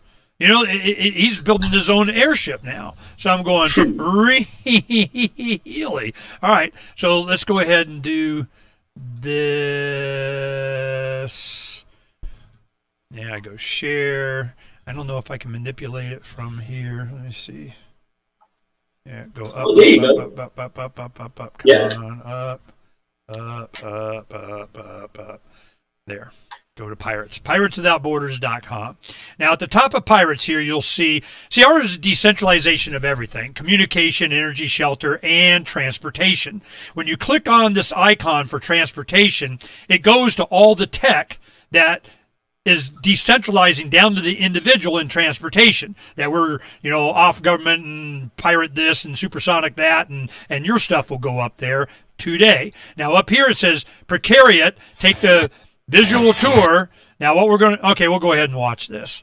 All right. Now let me pause it, and I want to expand it. Now this is the airbag. This is the, when you look at the Precariat, this is the base of it that gives it its positive buoyancy. Okay, that was the first thing. But this is 1,000 feet long. This thing is like a building. Okay, so we're like, what can we do? If you're going to go pirate, you're going to have your own home, your way of making a living, shipping stuff, going to freaking low orbit. I mean, bite me. I'm over here now because they always know where you live. They want to get you. We need the GPS front door of the Hellfire missile kind of crap. Okay. So here you can have mobile manufacturing. The bottom part you'll see is a cargo hold that can be released in your factory, or you do your factory in space or in high orbit or high altitude to bite me. What might you need that for? Well, let's go ahead and find out. We'll go ahead and play this for y'all. Don't like what you got, why don't you change it? Wow. If your world is all screwed up, You could use our propellers though. Yeah, they look like them. raise a little hell, raise a little hell, raise a little hell. Wow. Raise a little hell, raise a little hell, raise a little hell. Okay, now the cargo hold in the bottom releases. Now you'll see a person in there. You see how small they are? We're talking big, multi-story kick-ass. So when you're building it, We are now in our head. First you got to design it. See, we have contests for people building the cabin, the captain's cabin, the sick bay, engineering, the hangar deck. I mean, this is it. Now, the promenade here, we have a new design with it open at the top and the way it's really designed, but this is when they first came out. But, this is it's not just an airship. It's also a spaceship. wow. Yeah. You feel me? Oh, it looks like you have a lot of fun. Yeah, but you can see why I was so interested in what you were doing. Because this is where we were going. Waiting on you now. Well, we're ready. We're getting there. And are our fans ducted properly? See, Holmes, I'm on your side, man. Crap, where you been? I've been waiting on you. Hey, thanks for coming on and doing this. And you can see that, we are, there's the precariat right there. We'll go this way. Yeah. See, we're all over it. But we have to have a philosophy. If you go to pirateswithoutborders.com and you see the letters of Captain Mark, it's, what's the philosophy behind it? And we have one, it's called Pattern Monopoly. And it's on intellectual property. So I'm sure that you're just, you got to deal with CEO if I got to deal with. But our philosophy on intellectual property, it's like I'm not a fan. And in that letter, you can see, I think it's like the 5th, 6th letter of Captain Mark or 4th, whatever, it's one up. So you go in there and you can see these letters. But I'm rooting for you and I want to help. And if I get to go to Spokane and like the 3rd week in September, if I go, it looks like that's when it'll be. If I do, I'll count on your help to let me talk to Ernie. He's one of us, and go in it because we did the rocket factory vector launch systems down in Tucson. Jim Cantrell we know pretty well. So we did a 3-hour marathon, went extended 5-hour visit of rocket manufacturing at his place down there. Had a good time. Wow. So I'm telling you, man, I'm in. Let's do it. Okay, deal. All right. Well, thanks for coming on. I knew we'd have a good time, and I'm really, rooting for you guys. I'm so skeptical of having such a quality device that can be heavily militarized and them try and keep it from me. And I'm just like, man, you sons of bitches. I'll go rogue, manufactured in the tip of some island in Malaysia, bite me, and then what? So. Right. I love it. All right, aviatorcycles.com. Anything else you want to say real quick, Will, before we go?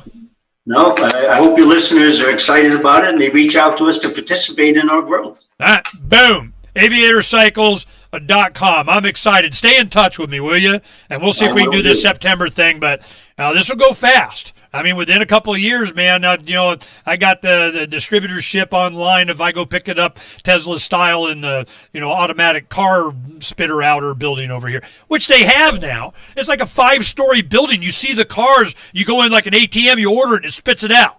Have you ever seen these? The future's here, man. The future's You're not waiting on me. All right. I know. Peace, brother. Hold on a second. Let me